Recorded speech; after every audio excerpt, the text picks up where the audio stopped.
കുഞ്ഞുങ്ങളെല്ലാവർക്കും good evening. നമുക്ക് electro കെമിസ്ട്രിയുടെ concept revision പെട്ടെന്ന് ഒന്ന് ചെയ്തു പോവാം.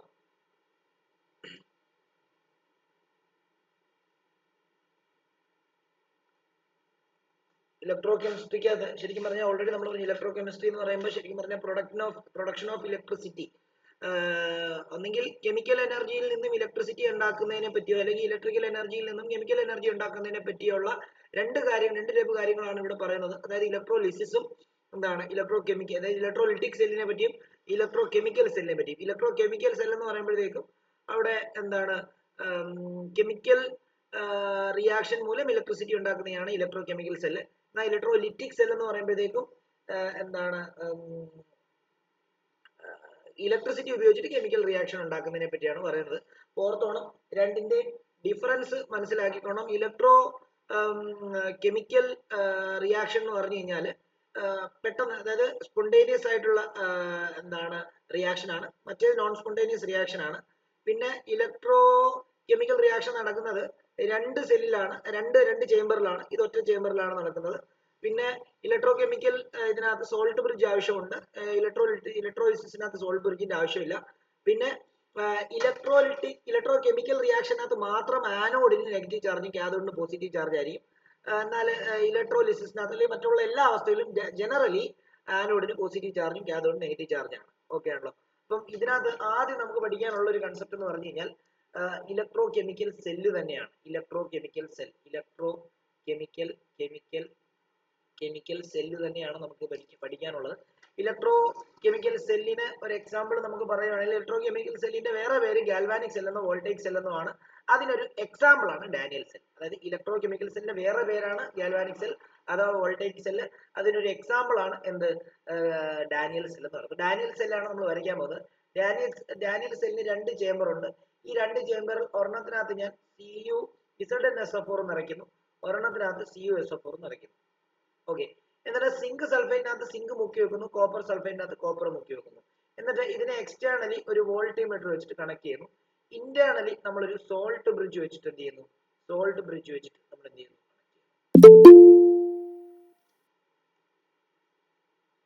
ഒരു സോൾട്ട് ബ്രിഡ്ജ് വെച്ചിട്ട് നമ്മൾ കണക്ട് ചെയ്യുന്നു. ഓക്കെ. ഈ സോൾട്ട് ബ്രിഡ്ജിനകത്ത് നമ്മൾ അഗർ എന്ന് പറയുന്ന ഒരു അഗറോ അല്ലെങ്കിൽ ജെലാറ്റിനോ നമ്മൾ KCl-ആയിട്ടോ KNO3-ആയിട്ടോ മിക്സ് ചെയ്തിട്ടുള്ള ഒരവസ്ഥയിലുള്ള കോമ്പൗണ്ടുകളാണ് ഇതിനകത്ത് നിറയ്ക്കുന്നത്. സർക്യൂട്ട് കംപ്ലീറ്റ് ആണ് അല്ലെങ്കിൽ ന്യൂട്രാലിറ്റി മെയിൻറ്റെയിൻ ചെയ്യാൻ വേണ്ടിയാണ് അത് ഉപയോഗിക്കുന്നത്. ഓക്കെ. അപ്പൊ ഇത് നമ്മൾ എന്താ സംഭവിക്കുന്നത് അറിയോ, ഈ സിങ്ക് മെറ്റലും ഈ കോപ്പർ മെറ്റലും എപ്പോൾ ഇതിനകത്തോട്ട് മുക്കുന്ന ആ സെയിം ഇൻസ്റ്റന്റിൽ തന്നെ റിയാക്ഷൻ നടക്കും. എന്ത് സംഭവിക്കുന്ന അറിയോ, ഈ റോഡിനകത്ത് ഇതിനെ നമ്മൾ ആനോഡ് എന്നാണ് പറയുന്നത്, ആനോഡ്, ഇതിനെ നമ്മൾ കാഥോഡ് എന്നാണ് പറയുന്നത്. അത് എങ്ങനെയാണ് ആനോഡ് കാഥോഡ് സെലക്ട് ചെയ്യുന്നതെന്ന് പറഞ്ഞാൽ റിയാക്ടിവിറ്റി സീരീസിൽ റിയാക്ടിവിറ്റി കൂടുതലുള്ളത് ആരോ അവൻ ആനോഡ്, അത് അവന് നെഗറ്റീവ് ചാർജ് ആയിരിക്കും ഇലക്ട്രോ കെമിക്കലിൽ. ഇനി റിയാക്ടിവിറ്റി കുറഞ്ഞത് ആരാണോ അവൻ കാഥോഡ്, അവന് പോസിറ്റീവ് ആയിരിക്കും ചാർജ്. അത് ഇലക്ട്രോ കെമിക്കലിനകത്ത് മാത്രമേ ഉള്ളൂ അങ്ങനെ വരുന്നത്, അത് ഓർത്ത് വെച്ചോണം. ഓക്കെ. ഇനി ഇവിടെ എന്താ സംഭവിക്കുന്നത് ചോദിച്ചു കഴിഞ്ഞാൽ ഇത് മുക്കുന്ന സമയത്ത് തന്നെ സിങ്ക് എന്ത് ചെയ്യുന്നറിയോ, സിങ്ക് Zn എന്ത് ചെയ്യുന്നറിയോ, രണ്ട് ഇലക്ട്രോണിനെ ലൂസ് ചെയ്തിട്ട് Zn2+ ആയിട്ട് ഈ സിങ്ക് സൾഫേറ്റിനകത്തോട്ട് അലിയാൻ തുടങ്ങും. അതേസമയം ഇവിടെ എന്ത് സംഭവിക്കുന്നത്, ഈ കോപ്പർ സൾഫേറ്റ് സ്പ്ലിറ്റ് ആയിട്ട് Cu2+ അയോൺ ഫോം ചെയ്യും. ആ Cu2+ അയോൺ ഉണ്ടല്ലോ, നമുക്കറിയാം സിങ്ക് ഈ രണ്ട് ഇലക്ട്രോണിനെ ഇവിടെ ഇവിടെ വിട്ടിട്ടാണ് അതിനകത്തോട്ട് അലിയുന്നത്. അപ്പൊ ഈ രണ്ട് ഇലക്ട്രോൺസ് വെച്ചിട്ട് ഇങ്ങനെ വന്ന് ഇവിടെ വരെ വന്നിട്ട് ഈ കോപ്പറിനകത്ത് ഫുൾ ഇലക്ട്രോൺസ് ആയിരിക്കും. അപ്പൊ ആ ഇലക്ട്രോണിനെ, ഈ രണ്ട് ഇലക്ട്രോണിനെ വിട്ടുകൊടുത്ത ഇലക്ട്രോണിനെ ഈ സൊല്യൂഷനകത്തുള്ള കോപ്പർ 2+ അയോൺസ് അക്സെപ്റ്റ് ചെയ്തിട്ട് ഇതിന്റെ സർഫസ് ഇതാണ് ഇങ്ങനെ പറ്റി പിടിച്ചുകൊണ്ടിരിക്കും. അപ്പൊ Cu2+ രണ്ട് ഇലക്ട്രോണിനെ അക്സെപ്റ്റ് ചെയ്തിട്ട് Cu ആയിട്ട് അവിടെ പറ്റി പിടിക്കും. ഇവിടെ ലോസ് ഓഫ് ഇലക്ട്രോൺ സംഭവിച്ചുകൊണ്ട് ഇതിനെ ഓക്സിഡേഷൻ എന്ന് പറയുന്നു. ഇവിടെ ഗെയിൻ ഓഫ് ഇലക്ട്രോൺ സംഭവിച്ചുകൊണ്ട് അതിനെ റിഡക്ഷൻ എന്ന് പറയുന്നു. ഓക്കെ ആണല്ലോ, ഇത് ഓർത്ത് വെച്ചോണം. ഓക്കെ.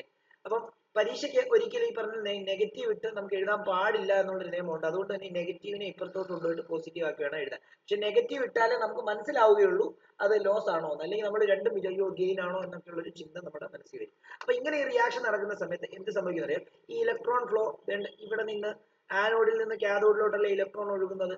അപ്പോൾ കാഥോഡിൽ നിന്ന് ആനോഡിലേക്ക് കറണ്ട് ഫോം ചെയ്യും. ആ കറണ്ട് ഫോം ചെയ്യുന്നതിന്റെ ഭാഗമായിട്ട് ഇതിനകത്ത് ഒരു പൊട്ടൻഷ്യൽ കാണിക്കും. 1.10 വോൾട്ട് ആയിരിക്കും അതിന്റെ പൊട്ടൻഷ്യൽ. നമുക്ക് പെട്ടെന്ന് ഓർത്ത് വെക്കാൻ ലോൺ എന്ന് പറയുന്ന ലെറ്റർ ഓർത്താൽ മതി. ലോണിന്റെ L എന്ന് പറയുമ്പോൾ ലോസ് ആണ്. ലോസ് ഓഫ് ഇലക്ട്രോൺ എന്ന് എടുക്കാം. ലോസ് ഓഫ് ഇലക്ട്രോൺ അതിനെ നമ്മൾ ഓക്സിഡേഷൻ എന്ന് പറയുന്നു. അത് ആനോഡിൽ നടക്കുന്നു. ആനോഡിന് നെഗറ്റീവ് ചാർജ് കണ്ടോ. ലോസ് ഓഫ് ഇലക്ട്രോൺ ഓക്സിഡേഷൻ ആനോഡിൽ നടക്കുന്നു, നെഗറ്റീവ് ചാർജ്. ഇതാണ് അതിന്റെ കൺസെപ്റ്റ്. ഓക്കെ ആണല്ലോ. ഇത് ഓക്സിഡേഷൻ ഹാഫ് റിയാക്ഷൻ എന്നാണ് പറയുന്നത്. ഓക്സിഡേഷൻ ഹാഫ് റിയാക്ഷൻ എന്ന് പറയുന്നത്. ഇത് റിഡക്ഷൻ ഹാഫ് റിയാക്ഷൻ എന്ന് പറയുന്നത്. ഓക്കെ ആണല്ലോ. ഓക്കെ. ഇനി സെൽ റെപ്രസെന്റേഷൻ എന്നുള്ള ഒരു കൺസെപ്റ്റ് ഉണ്ട്. അതായത് സെല്ലിന് ഇതിനെ സോൾട്ട് ബ്രിഡ്ജ് എന്നാണ് പറയുന്നത്. സോൾട്ട് ബ്രിഡ്ജ് എന്ന് പറയുന്നത് നമുക്കറിയാം, ഇവിടെ ഈ പറഞ്ഞ പോലെ തന്നെ ഇതിനകത്ത് സിങ്ക് അലിയുന്ന സമയത്ത് ഇതിനകത്ത് ഫുള്ള് പോസിറ്റീവ്ലി ചാർജ് ആയിട്ടുള്ള സിങ്ക് 2+ അയോൺസ് കൂടും. ഈ കോപ്പർ ഫുൾ ഇവിടെ പോയി പറ്റി പിടിച്ചു കഴിഞ്ഞാൽ ഇതിനകത്ത് SO4 2- എന്ന് പറഞ്ഞ നെഗറ്റീവ് ചാർജ് ആയിട്ടുള്ള അയോൺസ് കൂടും. അപ്പൊ എന്താ, ന്യൂട്രാലിറ്റി മെയിൻറ്റെയിൻ ചെയ്യാൻ വേണ്ടി ഇതിനകത്തെ പോസിറ്റീവ് ആയിട്ടുള്ള ആൾക്കാരനെ ഇങ്ങോട്ടേക്ക് വലിക്കുന്നു, ഇതിനകത്തെ നെഗറ്റീവ് ആയിട്ടുള്ള ആൾക്കാരനെ തന്നെ ഇങ്ങോട്ടേക്ക് വലിച്ചിട്ട് കണ്ടോ കറണ്ട് ഒരു എന്താണ് സർക്യൂട്ട് കംപ്ലീറ്റ് ചെയ്യുന്ന രീതിയിൽ അത് ഇതാവുന്നു. അതിനുവേണ്ടിയാണ് സോൾട്ട് ബ്രിഡ്ജ് കൊടുത്തിരിക്കുന്നത്. ഓക്കെ. സെൽ റെപ്രസെന്റേഷൻ എന്ന് പറഞ്ഞാൽ ആനോഡിൽ എന്ത് സംഭവിക്കുന്നു, കാഥോഡിൽ എന്ത് സംഭവിക്കുന്നു എന്ന് നമ്മളൊരു ബാർ ഇട്ട് റെപ്രസെന്റ് ചെയ്യുന്നതിനാണ് സെൽ റെപ്രസെന്റേഷൻ എന്ന് പറയുന്നത്. അപ്പൊ നമുക്ക് സെൽ റെപ്രസെന്റേഷൻ എഴുതാം. റെപ്രസെന്റേഷന് വേണ്ടി നമുക്ക് ഇങ്ങനെ എഴുതാം. ആദ്യം ആനോഡിൽ എന്ത് സംഭവിച്ചു എന്ന് വേണം എഴുതാൻ. ആനോഡിൽ Zn എന്തായിട്ട് മാറി, Zn 2+ ആയിട്ട് മാറി. ഡബിൾ സ്ലാഷ് ഇടുന്നു, അത് സോൾട്ട് ബ്രിഡ്ജ് ഉണ്ട് എന്ന് കാണിക്കാൻ വേണ്ടിയാണ്. ഡബിൾ സ്ലാഷ് ഇട്ട് കോപ്പർ 2+ എന്ത് സംഭവിക്കുന്നു, അത് കോപ്പർ ആയിട്ട് മാറും. ഇതാണ് സെൽ റെപ്രസെന്റേഷൻ. ഓക്കെ ആണല്ലോ. ഇനി ഇവിടെ ഒരു ഇലക്ട്രോഡ് പൊട്ടൻഷ്യൽ എന്ന് പറയുന്നൊരു കൺസെപ്റ്റ് പറയാനുണ്ട്. അതെന്താണെന്ന് അറിയാമോ? ഇലക്ട്രോഡ് പൊട്ടൻഷ്യൽ എന്ന് പറയുമ്പോഴത്തേക്കും എന്താണ്, ഒരു മെറ്റൽ ഇപ്പൊ ഇവിടെ സിങ്ക് സൾഫേറ്റിനകത്ത് മുക്കിയപ്പം സിങ്ക് മെറ്റലിനകത്തുനിന്ന് ഇലക്ട്രോണെ ലോസ് ചെയ്തിട്ട് സിങ്ക് അയോൺ ആയിട്ട് അതിനകത്ത് അലിഞ്ഞു. അപ്പം സിങ്കിന് ഇലക്ട്രോൺ ലോസ് ആയി. അതേപോലെ തന്നെ കോപ്പർ സൾഫേറ്റിനകത്ത് മുക്കിയ സമയത്ത് ആ copper 2+ iron from the solution is deposited on എന്താണ് കോപ്പർ. അപ്പം ഒരിടത്ത് ലോസ് ഓഫ് ഇലക്ട്രോൺ സംഭവിച്ചു, ഒരിടത്ത് ഗെയിൻ ഓഫ് ഇലക്ട്രോൺ സംഭവിച്ചു. അത് ഇതിന്റെ ഇലക്ട്രോലൈറ്റിക് സൊല്യൂഷനകത്ത് മുക്കുമ്പോൾ എത്രത്തോളം ടെൻഡൻസി ഉണ്ട് ഇതിനെ അക്സെപ്റ്റ് ചെയ്യാനും അല്ലെങ്കിൽ ലൂസ് ചെയ്യാനും എന്നുള്ളതിന്റെ ഒരു മെഷറാണ് ഇലക്ട്രോഡ് പൊട്ടൻഷ്യൽ എന്ന് പറയുന്നത്. അതായത് ഇലക്ട്രോണിനെ ഗെയിൻ ചെയ്യാനോ ലൂസ് ചെയ്യാനോ ഉള്ള ടെൻഡൻസിയുടെ മെഷറിനെയാണ് നമ്മൾ ഇലക്ട്രോഡ് പൊട്ടൻഷ്യൽ എന്ന് പറയുന്നത്. ഇനി സ്റ്റാൻഡേർഡ് നമ്മൾ ഇലക്ട്രോഡ് പൊട്ടൻഷ്യൽ ഇപ്പം കോപ്പറിന്റെ ഇലക്ട്രോഡ് പൊട്ടൻഷ്യലിനെ നമ്മൾ ECU എന്നാണ് എഴുതുന്നത്. സിങ്കിന്റെ ഇലക്ട്രോഡ് പൊട്ടൻഷ്യലിനെ നമ്മൾ EZ എന്നാണ് എഴുതുന്നത്. എന്നാൽ ഇത് നമ്മൾ ഒരു പർട്ടിക്കുലർ അളവിലൊന്നുമല്ല എടുത്തിരിക്കുന്നത് എങ്കിലാണ് നമ്മൾ ഇങ്ങനെ പറയുന്നത്. നമ്മൾ ഇനി കൃത്യം ഒരു സ്റ്റാൻഡേർഡ് വാല്യൂലാണ് എല്ലാം എടുക്കുന്നത് എന്ന് വിചാരിച്ചു. അതായത് ഞാൻ 1 atm പ്രഷർ എടുക്കുകയാണ്, 298 കെൽവിൻ എടുക്കുകയാണ്, അതേപോലെ തന്നെ 1 മോളാർ ഇലക്ട്രോലൈറ്റ് എടുക്കുകയാണ്. എന്നിട്ട് അതിനകത്ത് ഞാൻ കോപ്പർ കൊണ്ട് മുക്കുവാണെങ്കിൽ ഈ ഒരു കണ്ടീഷനിൽ ഞാൻ കോപ്പർ കൊണ്ട് മുക്കുവാണെങ്കിൽ അവിടെ ഉണ്ടാകുന്ന കോപ്പറിന്റെ ഇലക്ട്രോഡ് പൊട്ടൻഷ്യലിനെ നമ്മൾ E0Cu എന്നായിരിക്കും പറയുന്നത്, standard electrode potential of copper. അത് തന്നെ സിങ്കിനകത്ത് നമ്മൾ സിങ്ക് സൾഫേറ്റിനകത്ത് സിങ്ക് കൊണ്ട് മുക്കുവാണെങ്കിൽ അവിടെ ഉണ്ടാകുന്ന ഇലക്ട്രോഡ് പൊട്ടൻഷ്യലിനെ standard electrode potential of zinc എന്ന് പറയും. E0Zn E0Cu. ഓക്കെ. നമുക്ക് സ്റ്റാൻഡേർഡ് ഓക്സിഡേഷൻ പൊട്ടൻഷ്യൽ ഉണ്ട്, സ്റ്റാൻഡേർഡ് റിഡക്ഷൻ പൊട്ടൻഷ്യലിനെ പറ്റി പറയാനുണ്ട്. നമുക്ക് ഈ ചാപ്റ്ററിനകത്ത് മൊത്തം റിഡക്ഷൻ പൊട്ടൻഷ്യലിന്റെ ടേമിലാണ് പറയാനുള്ളത്. അപ്പം ഒരു ഉദാഹരണം പറഞ്ഞു കഴിഞ്ഞാൽ എല്ലാത്തിനും ഇപ്പൊ ഒരു ഉദാഹരണം നോക്കി, റിയാക്ടിവിറ്റി സീരീസിൽ മുകളിലുള്ള ആൾക്ക് പെട്ടെന്ന് ഇലക്ട്രോണെ ലൂസ് ചെയ്യാനുള്ള കഴിവുണ്ട്, താഴെയുള്ള ആൾക്ക് പെട്ടെന്ന് ഇലക്ട്രോണെ ലൂസ് ചെയ്യാനുള്ള കഴിവില്ല, അതുകൊണ്ടാണ് അവൻ റിയാക്റ്റീവ് അല്ലാത്തത്. ഓക്കെ. എന്നും പറഞ്ഞ് ലൂസ് ചെയ്യത്തില്ല എന്നൊന്നുമില്ല. ഇപ്പൊ ഒരു ഉദാഹരണം പറയുകയാണെങ്കിൽ E0, അപ്പൊ നമുക്ക് ഇപ്പൊ ഇതിന്റെ തന്നെ എടുക്കാം. അതായത് നമുക്ക് standard electrode potential of zinc നമുക്കൊരു 0.76 വോൾട്ട് ആണ് വോൾട്ടിമീറ്ററിനകത്ത് കാണിച്ചത്. അപ്പൊ നിങ്ങൾ ചോദിക്കും, സിങ്ക് മാത്രമല്ലോ കണക്ട് ചെയ്ത്, ഇപ്പുറത്ത് കോപ്പർ കണക്ട് ചെയ്തിട്ടില്ലേ? അല്ല, നമ്മൾ സ്റ്റാൻഡേർഡ് ഹൈഡ്രജൻ ഇലക്ട്രോഡ് എന്ന് പറഞ്ഞൊരു ഇലക്ട്രോഡ് വെച്ചിട്ടാണ് നമ്മൾ ഒറ്റയ്ക്കുള്ള ഇലക്ട്രോഡിന്റെ പൊട്ടൻഷ്യൽ കണ്ടുപിടിക്കുന്നത്. അതെന്താന്ന് പറഞ്ഞുതരാം, നമ്മൾ നിൽക്കട്ടെ. ഇനി കോപ്പറിൻ്റെത് നമ്മൾ E0Cu എന്ന് പറഞ്ഞു കഴിഞ്ഞാൽ നമുക്ക് കിട്ടിയിരിക്കുന്നത് 0.34 വോൾട്ട് ആണ്. എന്നാൽ നമ്മൾ ഇതിന്റെ സൈൻ ഇട്ടിട്ടില്ല. എന്താണെന്നറിയാമോ? നമ്മൾ ഇതിന്റെ റിഡക്ഷൻ പൊട്ടൻഷ്യൽ കാൽക്കുലേറ്റ് ചെയ്യണം. എപ്പോഴും ആലോചിച്ചോണം, റിഡക്ഷൻ ഇതിനകത്ത് നടക്കുക. റിഡക്ഷൻ എന്ന് പറയുമ്പോൾ gain of electrons. Gain of electrons നടത്താനുള്ള കഴിവ് ഇവിടെ കൂടുതൽ ആർക്കാ? കാരണം കോപ്പർ Cu2+ 2 ഇലക്ട്രോണെ അക്സെപ്റ്റ് ചെയ്തിട്ട് പെട്ടെന്ന് തന്നെ Cu ആയിട്ട് മാറും. ഗെയിൻ നടത്താനുള്ള കഴിവ് കൂടുതൽ ഇവിടെ Cu-ന്. അപ്പൊ Cu-ന് റിഡക്ഷൻ പൊട്ടൻഷ്യലിന്റെ വാല്യൂ പോസിറ്റീവ് ആയിരിക്കും, കൂടുതൽ കഴിവുണ്ട്. എന്നാൽ ഇവിടെ ഗെയിൻ നടത്താനുള്ള കഴിവ് കുറവാണ്, അതുകൊണ്ട് നെഗറ്റീവ് ആയിരിക്കും. നമ്മൾ റിഡക്ഷൻ പൊട്ടൻഷ്യലിന്റെ ടേമിലാണ് എല്ലാം പറയുന്നത്, അതുകൊണ്ടാണ് ഇങ്ങനെ പറയുന്നത്. ഇനി നേരെ വേണമെങ്കിൽ ഓക്സിഡേഷൻ പൊട്ടൻഷ്യൽ എടുക്കാം. ഓക്സിഡേഷൻ പൊട്ടൻഷ്യൽ നോക്കുവാണെങ്കിൽ ഇത് തന്നെ വാല്യൂ, അതായത് E0Zn 0.76 തന്നെ, E0Cu-ന്റെ 0.34 തന്നെ വോൾട്ട്. ഓക്സിഡേഷൻ പൊട്ടൻഷ്യൽ എന്ന് പറഞ്ഞാൽ എന്താ? ഓക്സിഡേഷൻ പൊട്ടൻഷ്യൽ എന്ന് പറഞ്ഞു കഴിഞ്ഞാൽ നമുക്ക് ഓക്സിഡേഷൻ നടത്താനുള്ള കഴിവ് കൂടുതൽ ആൾക്ക് പോസിറ്റീവ് കൊടുക്കും. ഓക്സിഡേഷൻ നടത്താൻ കഴിവ് കൂടുതൽ ആരാ? സിങ്കിനാ. Zinc positive value of oxidation ആണ്. അതുപോലെ ഇത് നെഗറ്റീവ് വരും ആ സമയത്ത്. മനസ്സിലായി? നമ്മൾ ഇതല്ല പഠിക്കുന്നത്, നമ്മൾ റിഡക്ഷൻ പൊട്ടൻഷ്യലിന്റെ ടേമിലാണ് പഠിക്കുന്നത്. നമുക്ക് വേണമെങ്കിൽ കാണാതെ വേണമെങ്കിൽ ഇങ്ങനെ പഠിക്കാം. ഹൈഡ്രജനെ കാട്ടിലും റിയാക്റ്റീവ് ഉള്ള ആൾക്കാർക്കെല്ലാം റിഡക്ഷൻ പൊട്ടൻഷ്യൽ നെഗറ്റീവും, ഹൈഡ്രജനെക്കാളും റിയാക്ടിവിറ്റി കുറഞ്ഞ ആൾക്കെല്ലാം റിഡക്ഷൻ പൊട്ടൻഷ്യൽ പോസിറ്റീവ് ആണെന്നുള്ള കാര്യം ആലോചിക്കുക. കാരണം ഹൈഡ്രജന് താഴെയാണ് കോപ്പർ, കോപ്പറിന് പോസിറ്റീവ്. ഹൈഡ്രജന് മുകളിലാണ് സിങ്ക്, സിങ്കിന് നെഗറ്റീവ്. ഓക്കെ, അല്ലെങ്കിൽ ഞാൻ പറഞ്ഞ പോലെ ലോജിക്കിൽ ചിന്തിച്ചാൽ മതി. ഓക്കെ ആണല്ലോ. ഇനി ഇപ്പം ഇത് ആനോഡും ഇത് കാഥോഡും ആക്കിയിട്ടാണല്ലോ നമ്മളൊരു സെല്ല് ഡിസൈൻ ചെയ്യുന്നത്. ആ സെല്ലിന്റെ സ്റ്റാൻഡേർഡ് ഇലക്ട്രോഡ് പൊട്ടൻഷ്യൽ കണ്ടുപിടിക്കണമെങ്കിൽ എന്ത് ചെയ്താൽ മതി എന്നറിയാമോ? ഈ സീറോ സെല്ല് കണ്ടുപിടിക്കണമെങ്കിൽ എന്ത് ചെയ്താൽ മതി? ഈ കാഥോഡ് മൈനസ് ഈ ആനോഡ് ചെയ്താൽ മതി. അതായത് ഈ സീറോ കാഥോഡ് മൈനസ് ഈ സീറോ ആനോഡ് ചെയ്താൽ മതി. ഇവിടെ ഈ സീറോ കാഥോഡ് എന്ന് പറയുമ്പോൾ കോപ്പർ ആണ്, ഈ സീറോ ആനോഡ് എന്ന് പറയുമ്പോഴത്തേക്കും സിങ്ക് ആണ്.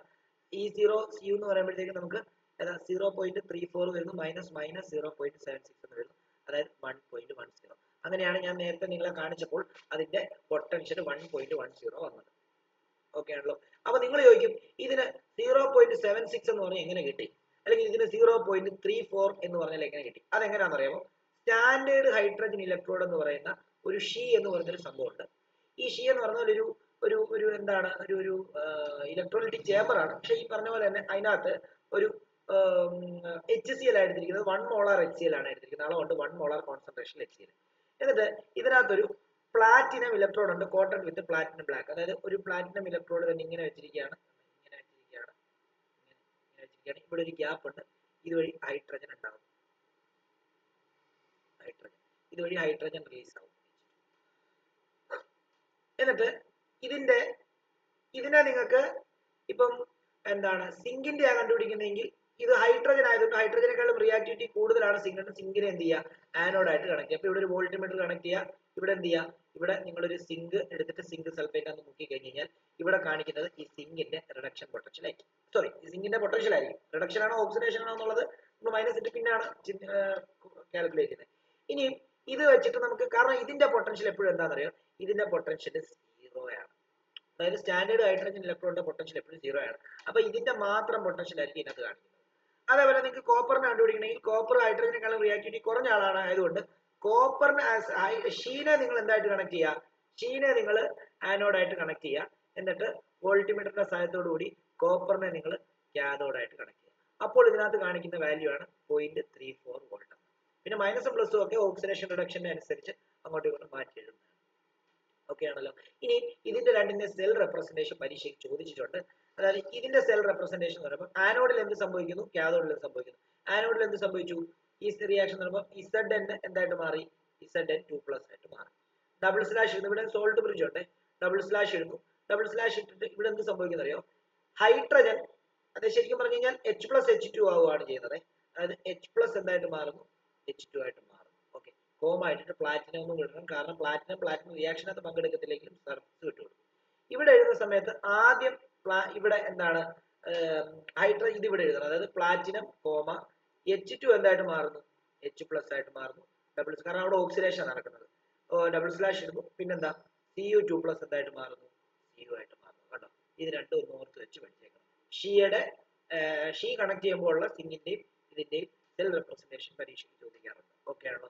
ഇനി ഇതിൽ നിന്നാണ് നമുക്ക് നേൺസ്റ്റ് ഇക്വേഷൻ. നേൺസ്റ്റ് ഇക്വേഷൻ എന്തിനു വേണ്ടിയാണെന്നറിയോ? നമുക്ക് എന്താണ് ഒരു എന്താ പൊട്ടൻഷ്യലിന്റെയും, അതായത് ഇലക്ട്രോഡ് പൊട്ടൻഷ്യലും ടെമ്പറേച്ചറും കോൺസെൻട്രേഷനും ഒക്കെ തമ്മിലുള്ള ഒരു റിലേഷൻ കണ്ടുപിടിക്കണമെങ്കിൽ നമ്മൾ നേൺസ്റ്റ് ഇക്വേഷൻ എന്ന് പറയുന്ന ഒരു ഇക്വേഷൻ ആണ് ഉപയോഗിക്കുന്നത്. എപ്പോഴും ആലോചിച്ചോണം, നമ്മൾ റിഡക്ഷൻ പൊട്ടൻഷ്യൽ എഴുതുമ്പോൾ, ഇപ്പം ഒരു ഉദാഹരണം പറയുകയാണെങ്കിൽ നമ്മൾ ഓക്സിഡേഷൻ നടക്കുന്നത് Zn ബാർ Zn2+ എന്നാണ് എഴുതുന്നത്. ഓക്കെ, അതിന്റെ റിഡക്ഷൻ പൊട്ടൻഷ്യൽ എഴുതുമ്പോൾ എപ്പോഴും Zn2+ ബാർ Zn എന്ന് എഴുതാം. കാരണം റിഡക്ഷൻ എഴുതുന്നത് എന്താ? 2+ നിന്ന് 2 ഇലക്ട്രോണിനെ ഗെയിൻ ചെയ്തിട്ട് കണ്ടോ ഇതായിട്ട് മാറി. അങ്ങനെയാണ്. അപ്പൊ ഇങ്ങനെ തന്നാലും നിങ്ങൾ റിഡക്ഷൻ പൊട്ടൻഷ്യൽ എഴുതുവാണെങ്കിൽ നേരെ തിരിച്ചെഴുതണം എന്നുള്ള കാര്യം എപ്പോഴും ആലോചിച്ച് വെക്കണം. ഓക്കെ ആണല്ലോ. ഓക്കെ, അങ്ങനെയാണെങ്കിൽ ആ നേൺസ്റ്റ് ഇക്വേഷൻ ഡിറൈവ് ഒന്നും ചെയ്യാൻ ചോദിച്ചിട്ട് ഞാൻ കണ്ടിട്ടില്ല. അതുകൊണ്ട് തന്നെ ഡെറിവേഷൻ ഒന്നും പഠിക്കും, പക്ഷെ ന്യൂമറിക്കല് ചബറ് പോലെ ചോദിക്കും. ഓക്കെ ആണല്ലോ. അപ്പൊ നമുക്ക് അതിന്റെ എപ്പോഴും പഠിച്ചു വെക്കാനായിട്ടുള്ള ഒരു ഇത് പറഞ്ഞു തരാമേ.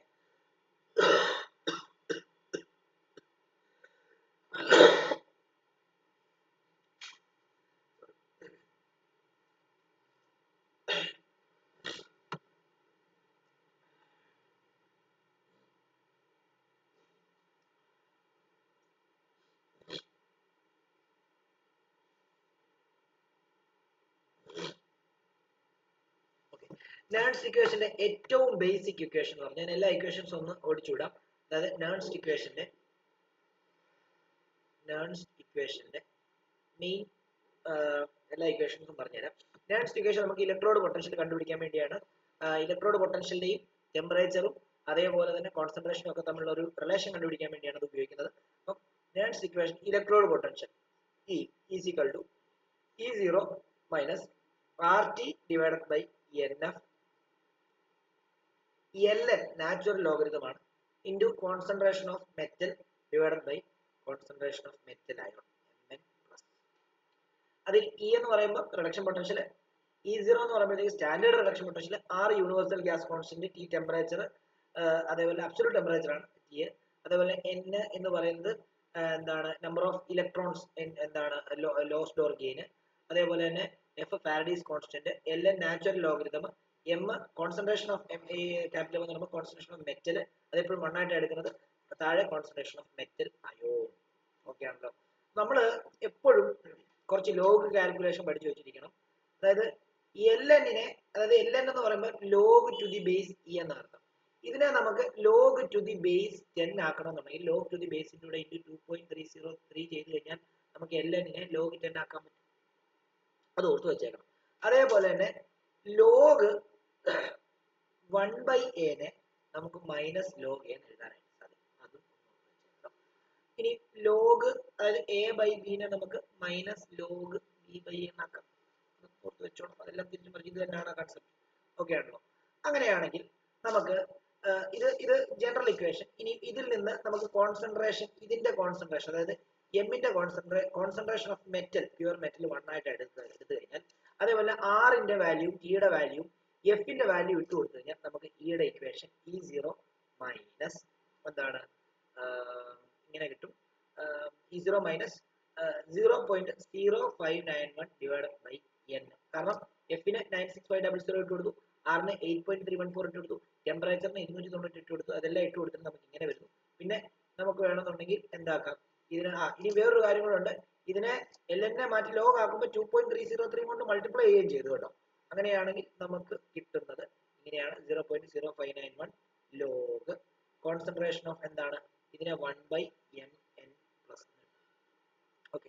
ഇനി വേണം എന്ത് ചെയ്യാം, ഇതിനെ നിങ്ങൾക്ക് മുകളിലോട്ട് കൊണ്ടുവരണമെങ്കിൽ ഇവിടെ ഒരു മൈനസ് ഇട്ടാൽ മതി. ആ മൈനസ് നടുക്കോട്ട് വരുമ്പോൾ E is equal to E0 plus 0.0591 divided by N log concentration of Mn plus എഴുതാം. ഓക്കെ, കഴിഞ്ഞിട്ടില്ല. ഇത് പല രീതിയിൽ എഴുതാം. നിങ്ങൾ ഏതെങ്കിലും ഒരു ഇക്വേഷൻ പഠിക്കുക കേട്ടോ. നിങ്ങൾ മൈനസ് ഇട്ടും പ്ലസ് ഇട്ടും പഠിക്കേണ്ട, ഏതെങ്കിലും ഒരെണ്ണം പഠിക്കുക. അതിട്ട് ഇതല്ല മെയിൻ ഇക്വേഷൻ. ന്യൂമറിക്കൽ ചോദിക്കുമ്പോൾ ചെയ്യേണ്ടത് ഇതുമല്ല, ഇതുമല്ല, ഇതുമല്ല. ന്യൂമറിക്കൽ ചെയ്യുമ്പോൾ ചോദിക്കുന്ന ഇക്വേഷൻ ഞാൻ ഇനിയും പറയാൻ പോകുന്നതാണ്. അത് ഇങ്ങനെയാണ്. അതായത് ഇപ്പോൾ ഒരു സെൽ റെപ്രസെന്റേഷൻ തരാണ്, അത് വെച്ചിട്ട് തന്നെ പഠിപ്പിക്കാം. Zn bar Zn2 double slash Cu2 plus bar Cu എന്ന് തന്നിരിക്കുകയാണ്. ഇതിന്റെ നേൺസ്റ്റ് ഇക്വേഷൻ, ഫൈനൽ ഇക്വേഷൻ എഴുതാൻ പറഞ്ഞാൽ നിങ്ങൾ എങ്ങനെ എഴുതണമെന്ന് അറിയാമോ? E is equal to E0 cell, minus ഇടാം, പ്ലസ് ഇടാം. ഞാൻ ഇവിടെ പ്ലസ് ഇടുകയാണ്. പ്ലസ് 0.0591 ഡിവൈഡഡ് ബൈ, ഇവിടെ 2 ഇലക്ട്രോൺ ആണ് ഇൻവോൾവ് ചെയ്യുന്നത് കൊണ്ട് ഞാൻ, കാരണം Zn-ന്ന് 2 ഇലക്ട്രോൺ പോകുമ്പോഴാണ് Zn2 പ്ലസ് ആകുന്നത്. ആ പോയ 2 ഇലക്ട്രോണിനെ Cu2 പ്ലസ് അക്സെപ്റ്റ് ചെയ്യുമ്പോഴാണ് ചെയ്യുന്നത്. അപ്പൊ 2 ഇലക്ട്രോൺ, അപ്പൊ N ഇവിടെ 2 ആണ്. ഓക്കെ. ഇനി 2 കൊടുത്തില്ല, ജനറൽ ഇക്വേഷൻ ആണെങ്കിൽ N എന്ന് കൊടുക്കാം. ഇൻറ്റു എന്താണെന്നറിയാമോ, ലോഗ്, ഓർത്തോണം, concentration of Cu2 plus divided by concentration of Zn2 plus ആണ്. അതായത് പ്ലസ് ഇടുവാണെങ്കിൽ കാത്തോഡ് ഏതാണോ എഴുതിയിരിക്കുന്നത് ഡിവൈഡഡ് ബൈ ആനോഡ് എന്നേ എഴുതാവൂ. ഏതെങ്കിലും ഒരെണ്ണം പഠിക്കാം. എന്നാൽ ഇവിടെ മൈനസ് ആക്കുവാണെങ്കിൽ നേരെ തിരിയും, log Zn2 plus by Cu എന്ന് വരും. ഏതെങ്കിലും ഒരെണ്ണം പഠിക്കാം. പ്ലസ് ഇട്ടാണ് നിങ്ങൾ എഴുതുന്നതെങ്കിൽ നിങ്ങൾ മുകളിൽ കാത്തോഡിന്റെ അയോൺ എഴുതുക, താഴെ ആനോഡിന്റെ അയോൺ എഴുതുക. ഓക്കെ ആണല്ലോ. ഇത് മസ്റ്റ് ആയിട്ടും ഓർത്ത് വെക്കേണ്ടതാണ്, കാരണം പരീക്ഷയ്ക്ക് തെറ്റിപ്പോകും. ഓക്കെ. ഇനി പരീക്ഷയ്ക്ക് ഇനി ചിലപ്പോൾ കോപ്പറും ഇതൊന്നും അല്ല തന്നിരിക്കുന്നത്, റിയാക്റ്റന്റും പ്രൊഡക്റ്റും വെച്ച് തരുവാണെങ്കിൽ നമുക്ക് വേണമെങ്കിൽ ജനറലി ഇങ്ങനെ എഴുതാം. അതായത് ഇപ്പം എന്താണ് E is equal to E0 cell plus 0.0591 divided by 2 divided by N എന്ന് കൊടുക്കാം. ജനറൽ N എന്ന് കൊടുക്കാം. അങ്ങനെയാണെങ്കിൽ ലോഗ് കോൺസെൻട്രേഷൻ ഓഫ്, പ്ലസ് കൊടുത്തു കഴിഞ്ഞാൽ മുകളിൽ concentration of reactant divided by concentration of product എന്നായിരിക്കും. നിങ്ങൾ നോക്കിയാൽ മതി, Cu2+ എന്തായിട്ട് മാറി, Cu2+ 2 ഇലക്ട്രോൺസ് അക്സെപ്റ്റ് ചെയ്തിട്ട് Cu ആയിട്ട് മാറി. അതേപോലെ തന്നെ എന്താണ് Zn എന്തായിട്ട് മാറി, Zn2+ ആയിട്ട് മാറി. ഇവിടെ നോക്കി, ഇവിടെ ഏതാണ് റിയാക്ടന്റ്, ഏത് അയോൺ ആണ് റിയാക്ടന്റ് സൈഡിൽ വരുന്നത്? Cu2+ ആണ് റിയാക്ടന്റ്. കണ്ടോ? അപ്പൊ മോളിൽ Cu2+ വരും ജനറൽ. ഇനിയും ഏത് സൈഡിലാണ് Zn2+ എടുക്കുന്നത്? അത് പ്രൊഡക്റ്റ് സൈഡിലാണ്. അപ്പൊ Zn2+ പ്രൊഡക്റ്റ് ആയിട്ട് വരും. കണ്ടോ? പ്ലസ് ഇടുമ്പോൾ റിയാക്ടന്റ് ബൈ പ്രൊഡക്റ്റ്. അയോൺസിന്റെ ഏതാണോ റിയാക്ടന്റ് പ്രൊഡക്റ്റ് അതാണ് നോക്കുന്നത്. ഇത് രണ്ടും അല്ല നോക്കുന്നത്, അയോൺസ് ഏതാണോ അതാണ് നോക്കുന്നത്. ഓക്കെ ആണല്ലോ? ഓർത്ത് വെച്ചേക്കാം. അല്ലെങ്കിൽ കാഥോഡ് ബൈ ആനോഡ് എന്ന് പഠിച്ചു വെച്ചാൽ മതി. പ്ലസ് ഇടുവാണെങ്കിൽ മുകളിൽ കാഥോഡ്, താഴെ ആനോഡ്, അതായത് ആനോഡിന്റെ അയോൺ, അങ്ങനെ ഓർത്ത് വെച്ചാൽ മതി. ഓക്കെ ആണല്ലോ? ഇനി ഇതും ഇക്വിലിബ്രിയം കോൺസ്റ്റന്റും തമ്മിലുള്ള ഒരു ഇക്വേഷൻ നമുക്ക് പഠിക്കാനുണ്ട്. അതായത് ഈ സെല്ല് കണ്ടുപിടിക്കാൻ വേണ്ടി E0 cell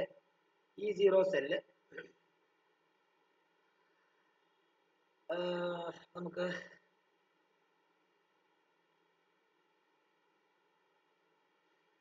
minus 0.0591 divided by n into log kc എന്ന് കൊടുക്കാം. കാരണം നമ്മൾ ഇവിടെ എഴുതുന്ന സമയത്ത്, kc എഴുതുന്ന സമയത്ത് പ്രൊഡക്റ്റ് ബൈ റിയാക്ടന്റ് എന്നാണല്ലോ വരുന്നത്. അങ്ങനെ എഴുതുമ്പോൾ നേരെ തിരിക്കേണ്ടി വരും. അതുകൊണ്ടാണ് ഇവിടെ -1 പ്ലസ് മൈനസ് ആയത്. അത് ഓർത്ത് വെച്ചോണം. ഓക്കെ ആണല്ലോ? അപ്പൊ ഈ റിയാക്ഷൻ ഇമ്പോർട്ടന്റ് ആണ്, കാരണം kc വെച്ചിട്ടുള്ള ക്വസ്റ്റ്യൻ ചോദിക്കും.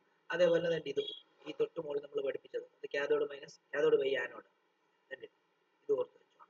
ഇത് രണ്ടെണ്ണമാണ് മെയിൻലി റിയാക്ഷന് വേണ്ടി ചോദിക്കുന്നത്, റിയാക്ഷന്റെ ക്വസ്റ്റ്യനകത്ത് ചോദിക്കുന്നത്. അതേപോലെ തന്നെ ഈ ഗിബ്സ് എനർജിയും അതേപോലെ തന്നെ E0 സെല്ലും തമ്മിലൊരു റിലേഷനും കൂടെ നമുക്ക് പഠിക്കാനുണ്ട്. അതെന്താണെന്ന് ചോദിച്ചു കഴിഞ്ഞാൽ ഒന്ന് ഇതാണ്, ഒന്ന് ഡെൽറ്റ GR എന്ന് പറയുന്നത് നമുക്ക് നെഗറ്റീവ് NfE0 സെൽ എന്ന് എഴുതാം. ഇത് ഒന്ന് ഓർത്ത് വെച്ചേക്കണം, ഇത് ഇമ്പോർട്ടന്റ് ആയിട്ടുള്ളതാണ്. അതായത് ഗിബ്സ് എനർജിയുടെ ഇക്വേഷൻ ആണിത്, ഗിബ്സ് ഫ്രീ എനർജിയുടെ ഇക്വേഷൻ ആണിത്. ഇനി അതേപോലെ തന്നെ ഈ ഡെൽറ്റ GR കണ്ടുപിടിക്കാൻ വേറൊരു ഇക്വേഷൻ ഉണ്ട്. Delta GR is equal to -2.303 RT log kc എന്നുള്ളത് ഈ ഇക്വേഷൻ പഠിച്ചു. അപ്പൊ നെക്സ്റ്റ് ഇക്വേഷന്റെ ആദ്യത്തെ ഇക്വേഷനും രണ്ടാമത്തെ ഇക്വേഷനും വലിയ ഇമ്പോർട്ടന്റ് അല്ല. ഇതാണ് ഞാൻ ഈ പഠിപ്പിച്ചത്. ഇതിൽ നിന്നൊക്കെ സോൾവ് ചെയ്താണ് ശരിക്കും പറഞ്ഞാൽ ഇത് വരുന്നത്.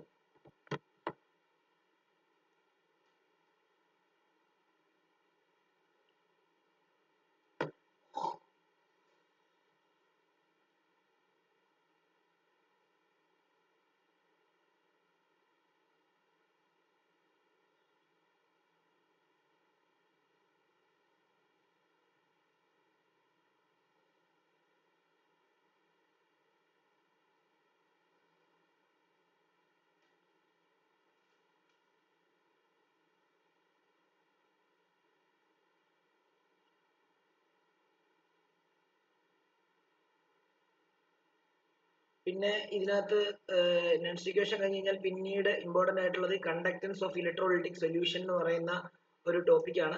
കണ്ടക്ടൻസ് ഓഫ് ഇലക്ട്രോലൈറ്റിക് സൊല്യൂഷനകത്ത് സ്ട്രോങ് ഇലക്ട്രോലൈറ്റ്, വീക്ക് ഇലക്ട്രോലൈറ്റ് എന്താണെന്നൊക്കെ ഉള്ളത്. സ്ട്രോങ് ഇലക്ട്രോലൈറ്റ് എന്ന് പറയുമ്പോൾ കംപ്ലീറ്റ് അയണൈസേഷൻ നടക്കുന്ന ഇലക്ട്രോലൈറ്റും, വീക്ക് ഇലക്ട്രോലൈറ്റ് എന്ന് പറയുമ്പോൾ പാർഷ്യൽ അയണൈസേഷൻ നടക്കുന്ന ഇലക്ട്രോലൈറ്റുമാണ്. സ്ട്രോങ് ആസിഡ്സും സ്ട്രോങ് ബേസും എല്ലാം strong electrolyte, weak acid weak base എല്ലാം എന്താണ് വീക്ക് ഇലക്ട്രോലൈറ്റുമാണ്. ഓക്കെ ആണല്ലോ? പിന്നെ ഇങ്ങോട്ടേക്ക് വരുന്ന സമയത്ത് നമ്മൾ റെസിസ്റ്റൻസിന്റെ കാര്യം പറഞ്ഞ പോലെ തന്നെ വാട്ടറിന്റെയും റെസിസ്റ്റൻസ് ഉണ്ട്. വാട്ടർ ഇക്വേഷൻസ് എല്ലാം അത് തന്നെ, എന്താ R = ρ L/A തന്നെയാണ്. അപ്പം ഈ എല്ലും എയും ഒക്കെ നിങ്ങൾ എന്തെടുക്കണം എന്ന് ചോദിച്ചു കഴിഞ്ഞാൽ നമുക്കറിയാലോ. അതായത് ഇപ്പം ഒരു ഇപ്പൊ ഇത് എടുക്കുവാണെങ്കിൽ ഇപ്പൊ രണ്ട് ഇലക്ട്രോഡ് ഇതിനകത്ത് തന്നെ മുക്കി വെച്ചിരിക്കുകയാണ്. ഇലക്ട്രോലൈറ്റിക് സൊല്യൂഷൻ ആണിത് എങ്കിൽ ആ ലെങ്ത് ഇതാണ് എടുക്കുന്നത്. R = ρ L/A യുടെ ലെങ്ത് ഇതായിട്ടും ഈ ഡിസ്റ്റൻസ് ആയിട്ടും. അതേപോലെ ഏരിയ എന്ന് പറയുമ്പോൾ ഇത്രയും ഏരിയ ആണ് എടുക്കുന്നത് കേട്ടോ. അതൊന്ന് ഓർത്ത് വെച്ചേക്കണം. നമുക്ക് ഈ പറഞ്ഞ പോലെ തന്നെ ഒരു സൊല്യൂഷന്റെ റെസിസ്റ്റൻസ് കണ്ടുപിടിക്കാം. നമുക്കറിയാം ഒരു കണ്ടക്ടറിന്റെ റെസിസ്റ്റൻസ് കണ്ടുപിടിക്കാൻ വേണ്ടി വീസ്റ്റൺ ബ്രിഡ്ജ് ആണ് നമ്മൾ ഉപയോഗിച്ചത്.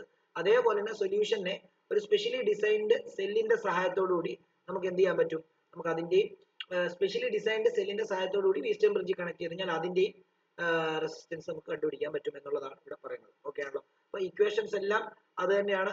R എന്താണ് = ρ L/A ആണ്. അവിടുന്ന് റോ കണ്ടുപിടിക്കാൻ വേണ്ടി RA/L ആണ്. ആറിന്റെ ഓപ്പോസിറ്റ് ആണ് G ആണ്. അപ്പൊ G = 1/R ആണ്. അങ്ങനെ വരുമ്പോഴത്തേക്ക് ആറിന്റെ ഇക്വേഷൻ A/ρ L ആവും ജിയുടെ ഇക്വേഷൻ. ഇവിടെ അതേപോലെ തന്നെ റോയുടെ റെസിപ്രോക്കൽ ആണ് കണ്ടക്ടിവിറ്റി, കാപ്പ, K എന്ന് പറയും, സിഗ്മ എന്ന് പറയും, എന്താണ് K എന്നും പറയും. സിഗ്മ = 1/ρ എന്ന് വരുന്നു. അങ്ങനെയാണെങ്കിൽ നമുക്ക് എന്താ L/R എന്ന് എഴുതാം. ഓക്കെ ആണല്ലോ? അങ്ങനെ നമ്മൾ ഇത് എഴുതുന്നു. അങ്ങനെയാണെങ്കിൽ ഇനി നമുക്ക് ഈ പറഞ്ഞ പോലെ തന്നെ ഇതിനകത്ത് മോളാർ കണ്ടക്ടിവിറ്റിയുടെ ഒക്കെ ഒരു കൺസെപ്റ്റ് പഠിക്കാനുണ്ട്. ഇനി മോളാർ കണ്ടക്ടിവിറ്റി എന്ന് പറയുമ്പോൾ ഒരു മോൾ ഇലക്ട്രോലൈറ്റ് കണ്ടക്ട് ചെയ്യുന്ന അല്ലെങ്കിൽ അതിന്റെ കണ്ടക്ടിങ് പവർ ആണ് മോളാർ കണ്ടക്ടിവിറ്റി എന്ന് പറയുന്നത്. എപ്പോഴും നോർമൽ കണ്ടക്ടിവിറ്റിയും മോളാർ കണ്ടക്ടിവിറ്റിയും എന്താണ് ടെമ്പറേച്ചർ മാറുന്നതിനനുസരിച്ച് വേരിയേഷൻസ് ഉണ്ടാവും. അതായത് ടെമ്പറേച്ചർ മാറുന്നതിനനുസരിച്ചല്ല, കോൺസെൻട്രേറ്റ് ചെയ്യുന്നതിന്. അത് പരീക്ഷയ്ക്ക് ചോദിക്കാൻ സാധ്യത വളരെ കൂടുതലുള്ള ഒരു കൺസെപ്റ്റ് ആണ്. അതായത് ഇവർ പറയുന്നത് conductivity of both strong and weak electrolyte decreases with decrease in concentration. അതായത് നമുക്കറിയാലോ, കോൺസെൻട്രേഷൻ കുറഞ്ഞാൽ, അതായത് നല്ല കോൺസെൻട്രേഷൻ ഉണ്ടെങ്കിൽ അയോൺസിന്റെ എണ്ണം കൂടുതലായിരിക്കും. അയോൺസിന്റെ എണ്ണം കൂടുതലാണെങ്കിൽ കണ്ടക്ടിവിറ്റിയും കൂടുതലായിരിക്കും. ശരിയല്ലേ? അപ്പം ഡൈല്യൂട്ട് ചെയ്യുക, അതായത് കോൺസെൻട്രേഷൻ കുറയുക. ഡൈല്യൂട്ട് ചെയ്യുവാണെങ്കിൽ എന്ത് സംഭവിക്കും? അയോൺസ് യൂണിറ്റ് വോളിയത്തിലുള്ള അയോൺസിന്റെ എണ്ണം കുറയും. അയോൺസിന്റെ എണ്ണം കുറഞ്ഞു കഴിഞ്ഞാൽ എന്ത് ചെയ്യും? കണ്ടക്ടിങ് പവറും കുറയും എന്നുള്ളതാണ് പറയുന്നത്. ഇത് സ്ട്രോങ് ഇലക്ട്രോലൈറ്റിനും വീക്ക് ഇലക്ട്രോലൈറ്റിനും കണ്ടക്ടിവിറ്റിയുടെ കാര്യം ഇങ്ങനെയാണ്. എന്നാൽ മോളാർ കണ്ടക്ടിവിറ്റി ഇങ്ങനെയല്ല. മോളാർ കണ്ടക്ടിവിറ്റി എന്ത് ചെയ്യുന്നറിയോ? ഡൈല്യൂട്ട് ചെയ്യുമ്പോൾ മോളാർ കണ്ടക്ടിവിറ്റി കൂടുകയാണ് ചെയ്യുന്നത്. അതായത് ഡൈല്യൂട്ട് ചെയ്യാന്ന് പറയുമ്പോൾ കോൺസെൻട്രേഷൻ കുറയ്ക്കുമ്പോൾ, അതായത് കോൺസെൻട്രേഷൻ കുറയ്ക്കുക എന്ന് പറഞ്ഞു കഴിഞ്ഞാൽ ഡൈല്യൂഷൻ കൂട്ടുക എന്നാണ്. കോൺസെൻട്രേറ്റ് ചെയ്ത് കഴിഞ്ഞാൽ ഡൈല്യൂട്ട് ആവും. ഡൈല്യൂട്ട് ചെയ്ത് കഴിഞ്ഞാൽ ശരിക്കും പറഞ്ഞു കഴിഞ്ഞാൽ കണ്ടക്ടിവിറ്റി കൂടുകയാണ്. കണ്ടക്ടിവിറ്റി അല്ല, മോളാർ കണ്ടക്ടിവിറ്റി കൂടുകയാണ് ചെയ്യുന്നത്. അതിന്റെ റീസൺ പരീക്ഷയ്ക്ക് എപ്പോഴും ചോദിക്കാറുണ്ട്. കാരണം molar conductivity equation lambda M is equal to K into 100 divided by molarity ആണ്. നമുക്കറിയാം molarity capital M is equal to എത്ര? എൻ ബൈ വി ആണ്. ആണല്ലോ?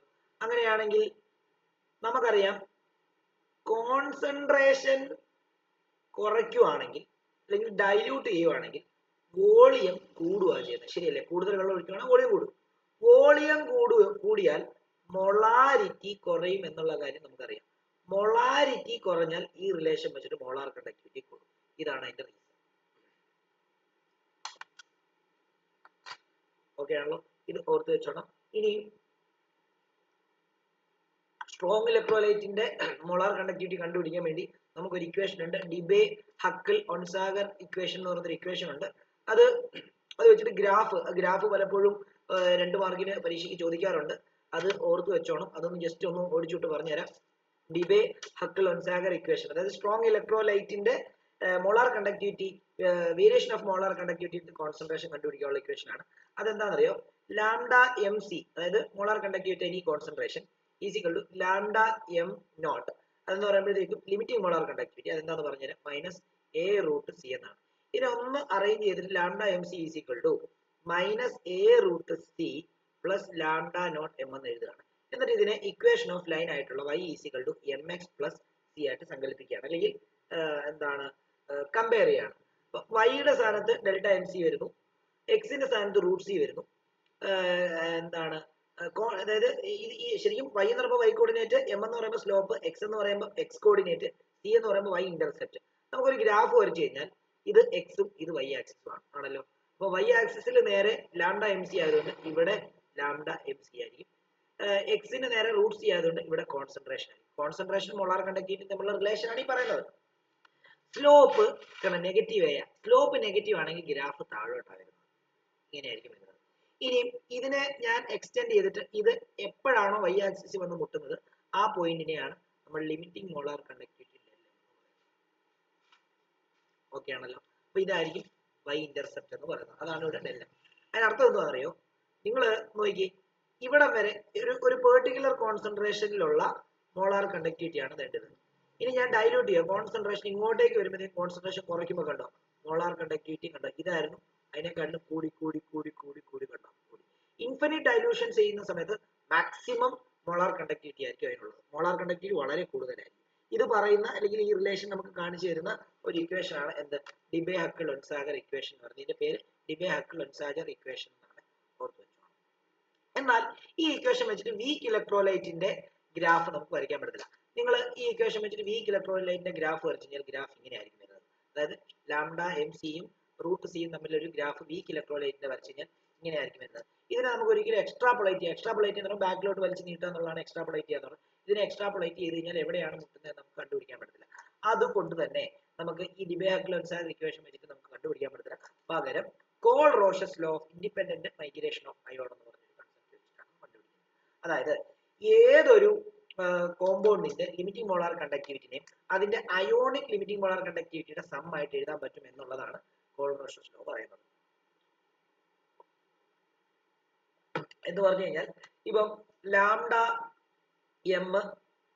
Lambda naught M of NaCl നെ നമുക്ക് എങ്ങനെ എഴുതാമെന്ന് അറിയാമോ? Is equal to limiting molar conductivity of Na plus limiting molar conductivity of Cl minus എഴുതാൻ പറ്റും. അതേപോലെ തന്നെ ഇപ്പം lambda naught M of CaCl2 നെ നമുക്ക് ലാംഡ എം എന്താണ് Ca2 പ്ലസ് പ്ലസ് 2 ക്ലോറിൻ ഉള്ളതുകൊണ്ട് 2 into limiting molar conductivity of എന്താ Cl മൈനസ് എന്ന് എഴുതാൻ പറ്റും. അപ്പം ഏതൊരു കോമ്പൗണ്ടിന്റെ ലിമിറ്റിംഗ്, അത് വീക്ക് ഇലക്ട്രോലൈറ്റ് ആകട്ടെ സ്ട്രോങ് ഇലക്ട്രോലൈറ്റ് ആകട്ടെ, കണ്ടുപിടിക്കാൻ വേണ്ടി നമുക്ക് എന്താ അതിന്റെ അയോണിക് മോളാർ കണ്ടക്ടിവിറ്റിയുടെ സം ആയിട്ട് എഴുതാൻ പറ്റും എന്നുള്ളതാണ് കോൾ-റോഷ്യസ് ലോ പറയുന്നത്. ഈ ലോ വെച്ചിട്ട് മാത്രമേ നമുക്ക് ഈ വീക്ക് ഇലക്ട്രോലൈറ്റിന്റെ എന്താണ് ലിമിറ്റിംഗ് മോളാർ കണ്ടക്ടിവിറ്റി കണ്ടുപിടിക്കാനായിട്ട് പറ്റുള്ളൂ. ഓക്കെ ആണല്ലോ. അതിനകത്ത് അതിന്റെ ആപ്ലിക്കേഷനകത്താണ് നമ്മളത് പഠിക്കുന്നത്. നമുക്ക് 3 ആപ്ലിക്കേഷൻ ആണ് കോൾ-റോഷ്യസ് ലോയിനുള്ളത്. ഒന്ന്, limiting molar conductivity of weak acid കണ്ടുപിടിക്കാൻ പറ്റും. രണ്ട് എന്ന് പറയുന്നത് എന്താണ്, നമുക്ക് ഡിഗ്രി ഓഫ് ഡിസോസിയേഷൻ കണ്ടുപിടിക്കാൻ പറ്റും. അതായത് ഡിഗ്രി ഓഫ് ഡിസോസിയേഷൻ കണ്ടുപിടിക്കാൻ പറ്റും. അതേപോലെ മൂന്നാമത്തേത് നമുക്ക് ഡിസോസിയേഷൻ കോൺസ്റ്റന്റ് കാൽക്കുലേറ്റ് ചെയ്യാൻ പറ്റും. Dissociation constant. ഇത് എങ്ങനെയാണെന്നുള്ള കാര്യങ്ങളൊക്കെ പറഞ്ഞുതരാം നമുക്ക് ക്വസ്റ്റ്യൻ ചെയ്യുന്ന സമയത്ത്. ഈ ഡിഗ്രി ഓഫ് ഡിസോസിയേഷൻ എന്ന് പറയുമ്പോൾ ആൽഫയാണ്. ആൽഫ എന്ന് പറയുമ്പോൾ limiting molar conductivity at specific any concentration divide by molar molar conductivity at any concentration divide by limiting molar conductivity. ഇനി ഡിസോസിയേഷൻ കോൺസ്റ്റന്റ് കണ്ടുപിടിക്കാൻ വേണ്ടിയുള്ള ഇക്വേഷൻ K ആണ്. K dissociation constant C alpha square divide by 1 minus. ഇതൊക്കെ question ചെയ്യുമ്പോൾ പറഞ്ഞുതരാം. കുറച്ചൊക്കെ variations ഉണ്ട്, ഞാൻ പറഞ്ഞുതരാം. ഓക്കെ. അപ്പം ഇതിനകത്ത് ഒരു വീക്ക് ഇലക്ട്രോലൈറ്റിന്റെ ലിമിറ്റിംഗ് മോളാർ കണ്ടക്ടിവിറ്റി എങ്ങനെയാണ് ഈ കോൾ-റോഷ്യസ് ലോ വെച്ചിട്ട് കണ്ടുപിടിക്കുന്നത് എങ്ങനെയാണെന്ന് ചോദിച്ചു കഴിഞ്ഞാൽ ഞാനൊരു ഇത് പറയാം. ഇപ്പൊ എനിക്ക് limiting molar conductivity of CH3COOH എനിക്ക് കണ്ടുപിടിക്കണം. ഇത് ഒരു വീക്ക് ഇലക്ട്രോലൈറ്റ് ആണെന്നറിയാം, അതുകൊണ്ട് നമുക്ക് ഇത് അറിയത്തില്ല. അപ്പൊ ഇത് കണ്ടുപിടിക്കാൻ വേണ്ടി നമുക്ക് എന്താണെന്നറിയാമോ? നമുക്ക് ഇതിന്റെ എന്താണ് അയോണിക് കണ്ടക്ടിവിറ്റിയുടെ സമ്മായിട്ട് എഴുതാം. അതായത് limiting CH3COO minus plus H plus എഴുതാം. ഓക്കെ. അപ്പൊ ഇങ്ങനെ എഴുതിയിട്ട് കാര്യമില്ല. കാരണം എന്താ, നമുക്കിത് കണ്ടുപിടിക്കാനായിട്ട് വേറെ 2 സ്ട്രോങ്, അതായത് ഈ കോമൺ അയോൺ ഉള്ള സ്ട്രോങ് ഇലക്ട്രോലൈറ്റ് വേണം. അപ്പൊ ഞാൻ 3 ഇലക്ട്രോലൈറ്റിനെ ചൂസ് ചെയ്യാൻ പോവാ. ഒന്ന് എന്താണെന്നറിയാമോ? ഒന്ന് HCl എടുക്കാൻ പോവാം. എന്നിട്ട് അതിന്റെ മോളാർ കണ്ടക്ടിവിറ്റി നമുക്ക് എങ്ങനെ എഴുതാം? Lambda naught M H plus plus എന്താ lambda naught M Cl minus. അതേപോലെ തന്നെ limiting molar conductivity of KCl എടുക്കാൻ പോവാണ്. Limiting molar conductivity K plus plus എന്താ limiting molar conductivity of Cl minus. ഇനി ഒരെണ്ണം കൂടെ എടുക്കാൻ പോവാണ്. Limiting molar conductivity of CH3COOK എടുക്കാം. CH3COOK എടുക്കാൻ പോവാണ്. ഇതിന്റെ ലിമിറ്റിംഗ് മോളാർ കണ്ടക്ടിവിറ്റി എങ്ങനെ എഴുതാം? Limiting molar conductivity of CH3COO minus plus limiting molar conductivity of K plus. അപ്പൊ നിങ്ങൾ ചോദിക്കും, എന്തിനാ വെറുതെ ഈ 3 ആൾക്കാരുടെ ഇത് കണ്ടുപിടിക്കുന്നത്? ഈ 3 ആൾക്കാരുടെ ഗ്രാഫിക്കലി നമുക്ക് കണ്ടുപിടിക്കാൻ പറ്റും. ഈ 3 ആൾക്കാരെ കറക്റ്റ് ഒരു കോമ്പിനേഷൻ വെച്ചിട്ട് പ്ലസും മൈനസും ഒക്കെ ചെയ്ത് കഴിഞ്ഞാൽ നമുക്ക് ഈ അയോൺസ് ഉള്ള ഇതിന്റെ ഇത് കിട്ടും എന്നാണ് നമുക്ക് മനസ്സിലാക്കാൻ സാധിക്കുന്നത്. അത് എങ്ങനെയാണെന്ന് നോക്കിക്കോണം. അതായത് ഞാൻ limiting molar conductivity of CH3COOH ആണ് എനിക്ക് കണ്ടുപിടിക്കേണ്ടത്. അത് കണ്ടുപിടിക്കാൻ വേണ്ടി ഞാൻ എന്ത് ചെയ്തെന്നറിയാമോ? Limiting molar conductivity of CH3COOK ആദ്യം, അത് സ്ട്രോങ് ഇലക്ട്രോലൈറ്റ് ആയതുകൊണ്ട് എക്സ്ട്രാപോളേഷൻ മെത്തേഡ്, ഗ്രാഫിക്കൽ മെത്തേഡ് വെച്ച് കണ്ടുപിടിച്ചു. അതിൻ്റെ കൂടെ limiting molar conductivity of HCl add ചെയ്തിട്ട് limiting molar conductivity of KCl minus ചെയ്തു. അപ്പൊ നിങ്ങൾ ചോദിക്കും, അതെങ്ങനെ അങ്ങനെ മനസ്സിലാക്കാൻ സാധിക്കുന്നത്? നിങ്ങളൊന്ന് ആലോചിച്ച് നോക്കി. ഇതിനകത്തുള്ള അയോൺ CH3COO പ്ലസും മൈനസും K പ്ലസ് പ്ലസ് ഇടാം. ഇവിടെ ഉള്ള അയോൺ H പ്ലസും പ്ലസ് Cl മൈനസ്. ഇവിടെ ഉള്ള അയോൺ K പ്ലസും Cl മൈനസ്. ഇത് മൈനസ് ആയതുകൊണ്ട് നോക്കിയേ, ഇത് മൈനസ് ആയതുകൊണ്ട് ഓട്ടോമാറ്റിക്കലി എന്ത് ചെയ്യും? ഇത് മൈനസ് ആയതുകൊണ്ട് ഇതും മൈനസ് ആവും. അങ്ങനെയാണ് നോക്കി, ഇവിടുത്തെ കെ പ്ലസ് കെയും ഇവിടുത്തെ മൈനസ് കെയും പോയി, ഇവിടുത്തെ പ്ലസ് സി എല്ലും മൈനസ് സി എല്ലും നോക്കി. ഇപ്പൊ ഇതിനകത്ത് ആരേ ഉള്ളൂ, CH3COO മൈനസും H പ്ലസും ഉള്ളൂ. ഇതല്ലായിരുന്നോ നമ്മൾ സ്പ്ലിറ്റ് ചെയ്തപ്പോൾ അതിന്റെ അയോൺസ് ആയിട്ട് കിട്ടിയത്? അപ്പൊ ശരിക്കും പറഞ്ഞു കഴിഞ്ഞാൽ ഇവരുടെ എല്ലാവരെയും കണ്ടുപിടിച്ചിട്ട് ഈ ഒരു കോമ്പിനേഷനിൽ അതിനെ എഴുതി കഴിഞ്ഞാൽ ബാക്കി ഇതിനകത്ത് റിമെയിൻ ചെയ്യുന്ന അയോൺസ് ശരിക്കും പറഞ്ഞു കഴിഞ്ഞാൽ ഈ CH3COOH അയോൺസ് മാത്രമേ ഉള്ളൂ. അപ്പൊ നമുക്ക് ശരിക്കും അതിന്റെ ലിമിറ്റിംഗ് മോളർ കണ്ടക്ടിവിറ്റിയാണ് കിട്ടുന്നത്. ഇങ്ങനെയാണ് അത് കണ്ടുപിടിക്കുന്നത്. നമുക്ക് ക്വസ്റ്റ്യൻ ചെയ്യുമ്പോഴത്തേക്ക് കുറച്ചുകൂടെ മനസ്സിലാവും. ക്വസ്റ്റ്യൻ നമുക്ക് ചെയ്യുമ്പോൾ ഡീറ്റെയിൽ ആയിട്ട്. ഓക്കെ, ഇനി നമുക്ക് പറയാനുള്ളത് ശരിക്കും പറഞ്ഞാൽ ഇലക്ട്രോ കെമിക്കലുമായിട്ട് ബന്ധപ്പെട്ട എല്ലാ കാര്യങ്ങളും കഴിഞ്ഞു.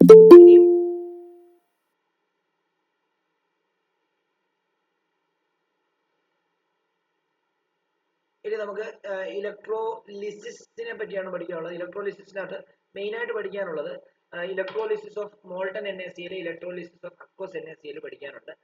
പിന്നെ electroplating, Faraday's first law, Faraday's second law, ഇത്രയും കാര്യങ്ങൾ. പിന്നെ കൊമേഴ്ഷ്യൽ സെല്ല് കൂടെ ഉള്ളൂ പഠിക്കാനായിട്ട്. അപ്പം അതിനകത്ത് ഞാൻ ഇലക്ട്രോലിസിസ് പറയാം. ഇലക്ട്രോലിസിസ് എന്ന് പറഞ്ഞാൽ എന്താണെന്ന് അറിയാമോ? ഇലക്ട്രോലിസിസ് പേര് പറയുന്ന പോലെ തന്നെ ഇലക്ട്രിസിറ്റി കൊടുത്തിട്ട് ബ്രേക്കിംഗ് നടക്കുന്നതിനെയാണ് ഇലക്ട്രോലിസിസ് എന്ന് പറയുന്നത്. അപ്പൊ അതിനകത്ത് ആനോഡും കാഥോഡും ഒറ്റ ചേമ്പറിലായിരിക്കും, ഒറ്റ ഇലക്ട്രോലൈറ്റിക് സൊല്യൂഷൻ ആയിരിക്കും മുക്കി വെച്ചിരിക്കുന്നത്. അവിടെ ആനോഡ് നെഗറ്റീവ് ആയിരുന്നു, ഇവിടെ anode positive. Anode generally positive ആണ്, ഇലക്ട്രോ കെമിക്കലിനകത്ത് മാത്രമേ ഉള്ളൂ ആനോഡ് നെഗറ്റീവ് ആയിട്ട് എടുക്കുന്നത്. അപ്പൊ ഇത് ഇലക്ട്രോലിസിസ് ആണ്. ഇലക്ട്രോ പ്ലേറ്റിങ്ങിനും അതേപോലെ മെറ്റലിന്റെ പ്യൂരിഫിക്കേഷനും അങ്ങനെ ഒത്തിരി ആപ്ലിക്കേഷൻ ഉണ്ട് ഇലക്ട്രോലിസിസിന്. ഓക്കെ ആണല്ലോ, അത് ആലോചിക്കുക. അപ്പൊ അതിനകത്ത് നമുക്ക് മെയിൻ ആയിട്ട് പഠിക്കാനുള്ളത് ഫാരഡേസ് ഫസ്റ്റ് ലോ. ഞാനിപ്പോ ഒരു ഉദാഹരണം പറയാം. ഞാൻ ഒരു കോപ്പർ എടുക്കുന്നു. ഈ കോപ്പറിന്റെ പ്രത്യേകത എന്ന് പറയുമ്പോൾ ഈ കോപ്പർ ഇംപ്യൂർ ആണ്. ഇത് ആനോഡായിട്ടുമാണ് കൺസിഡർ ചെയ്യുന്നത്. ഇത് ആനോഡായിട്ട് അതെങ്ങനെ മനസ്സിലായെന്ന് ചോദിച്ചാൽ ബാറ്ററിയുടെ പോസിറ്റീവിലോട്ട് കൊണ്ട് കണക്ട് ചെയ്തപ്പോൾ അത് ആനോഡായിട്ട് മാറും. അതേപോലെ തന്നെ ഞാൻ ഒരു പ്യുവർ കോപ്പർ എടുക്കുന്നു. ഇത് പ്യുവർ കോപ്പർ ആണ്. ഇത് ബാറ്ററിയുടെ നെഗറ്റീവിലോട്ട് കൊണ്ട് കണക്ട് ചെയ്തു. കീയുടെ സഹായത്തോടു കൂടിയാണ് ആലോചിച്ചോ. എന്നിട്ട് ഇതിനെ ഞാൻ ഒരു ഇലക്ട്രോലൈറ്റിക് സൊല്യൂഷൻ ആയിട്ടുള്ള കോപ്പർ സൾഫേറ്റ് സൊല്യൂഷൻ ആണ് വെച്ചു. ഒബിയസ്ലി എന്ത് സംഭവിക്കും എന്ന് ചോദിച്ചു കഴിഞ്ഞാൽ നമ്മൾ സെല്ല് അല്ലെങ്കിൽ കീ ഓപ്പൺ ആയി ക്ലോസ് ചെയ്ത് കഴിഞ്ഞാൽ ബാറ്ററിയുടെ പോസിറ്റീവിൽ നിന്ന് നെഗറ്റീവിലോട്ട് കണ്ടോ ഈ ഡയറക്ഷനിൽ കറണ്ട് ഒഴുകും.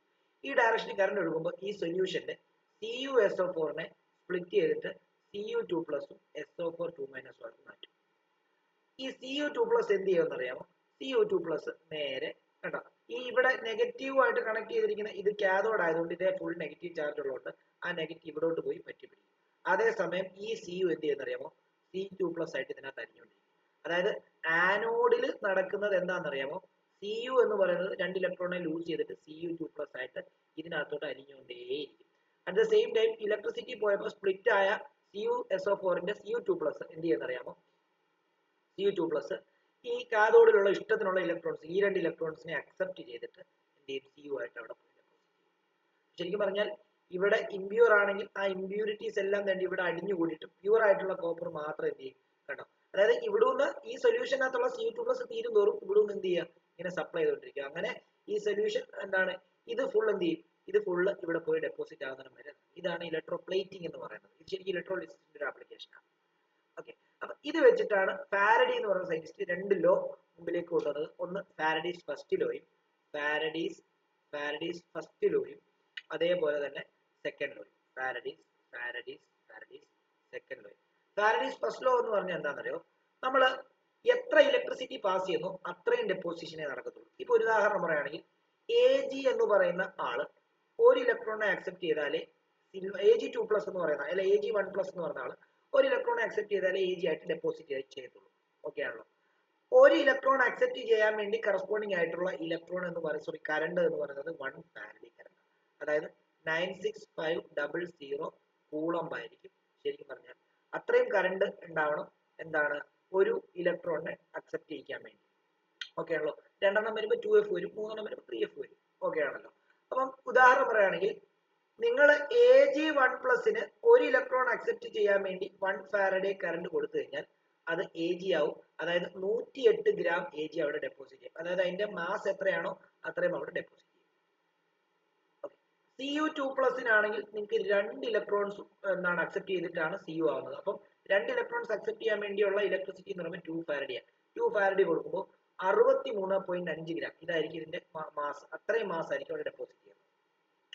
അതേപോലെ തന്നെ അലൂമിനിയം 3 ഇലക്ട്രോണിനെ അക്സെപ്റ്റ് ചെയ്തിട്ടാണ് അലൂമിനിയം അയോൺ 3 ഇലക്ട്രോൺ അക്സെപ്റ്റ് ചെയ്തിട്ടാണ് അലൂമിനിയമായിട്ട് ഡെപ്പോസിഷൻ നടക്കുന്നത്. ആ 3 ഇലക്ട്രോൺസിന് കറസ്പോണ്ടിങ് ആയിട്ടുള്ള ഇലക്ട്രിസിറ്റി 3 ഫാരഡിയാണ്. ആ 3 ഫാരഡി കറണ്ട് കൊടുത്താൽ മാത്രമേ എന്ത് ചെയ്യത്തുള്ളൂ, 27 ഗ്രാം അലൂമിനിയം ഡെപ്പോസിറ്റ് ചെയ്യത്തുള്ളൂ. ഇതാണ് ഫസ്റ്റ് ലോ. അതായത്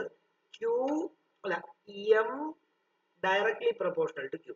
അതായത് മാസ് ഓഫ് എന്താണ് metal deposited at cathode is directly proportional to quantity of electricity passed through the electrolytic solution. എത്രത്തോളം ഇലക്ട്രിസിറ്റി അതിനകത്തൂടെ പാസ് ചെയ്യുന്നു അത്രത്തോളം ഡെപ്പോസിഷൻ നടക്കുന്നതാണ് ഫാരഡേസ് ഫസ്റ്റ് ലോ പറയുന്നത്. എന്നാൽ സെക്കൻഡ് ലോ പറയുന്നത് എന്താണെന്ന് അറിയാമോ? നിങ്ങൾ ഇപ്പൊ 2 ഫാരഡി വേണം, പക്ഷെ 1 ഫാരഡിയെ കൊടുത്തുള്ളൂ എങ്കിൽ ആ 1 ഫാരഡിക്ക് കറസ്പോണ്ടിങ് ആയിട്ടുള്ള പ്രൊപ്പോർഷനേറ്റ് ആയിട്ടുള്ള ഡെപ്പോസിഷനെ നടക്കത്തുള്ളൂ. ഒരു ഉദാഹരണം പറയുകയാണെങ്കിൽ Cu2+ 2 ഇലക്ട്രോൺ അക്സെപ്റ്റ് ചെയ്താലേ Cu ആകത്തുള്ളൂ.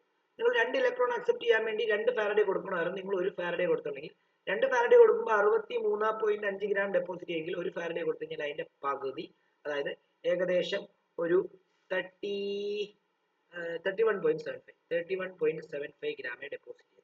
അതേപോലെ തന്നെ അലൂമിനിയം 3 ഇലക്ട്രോണെ അക്സെപ്റ്റ് ചെയ്താലേ അലൂമിനിയം അയോൺ 3 ഇലക്ട്രോണെ അക്സെപ്റ്റ് ചെയ്താലേ അലൂമിനിയമായിട്ട് ഡെപ്പോസിഷൻ നടക്കത്തുള്ളൂ. അപ്പോൾ 3 ഇലക്ട്രോണിന് കറസ്പോണ്ടിങ് ആയിട്ട് നിങ്ങൾ 3 ഫാരഡേ കറണ്ട് കൊടുക്കണം. എന്നാൽ നിങ്ങൾക്ക് 1 ഫാരഡേ കറണ്ടേ കൊടുക്കാൻ പറ്റുള്ളൂ. അപ്പൊ നിങ്ങൾ എന്ത് ചെയ്യും? എത്ര മൊത്തം 27 ഗ്രാം ഡെപ്പോസിറ്റ് ചെയ്യേണ്ടായിരുന്നു. 27/3, അതായത് 9 ഗ്രാം മാത്രമേ ഡെപ്പോസിറ്റ് ചെയ്യൂ.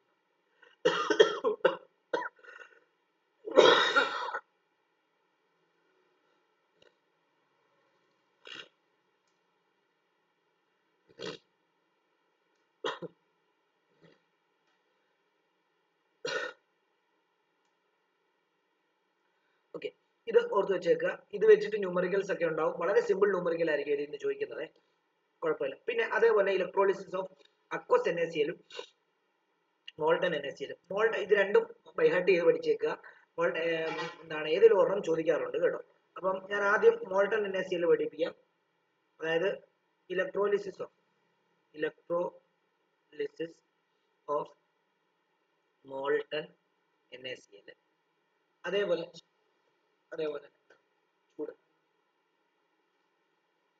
അതേപോലെ തന്നെ ഇലക്ട്രോളിസിസ് ഓഫ് അക്വസ് NaCl. ഇത് രണ്ടും സൈമൾട്ടേനിയസ് ആയിട്ട് പഠിപ്പിക്കാം.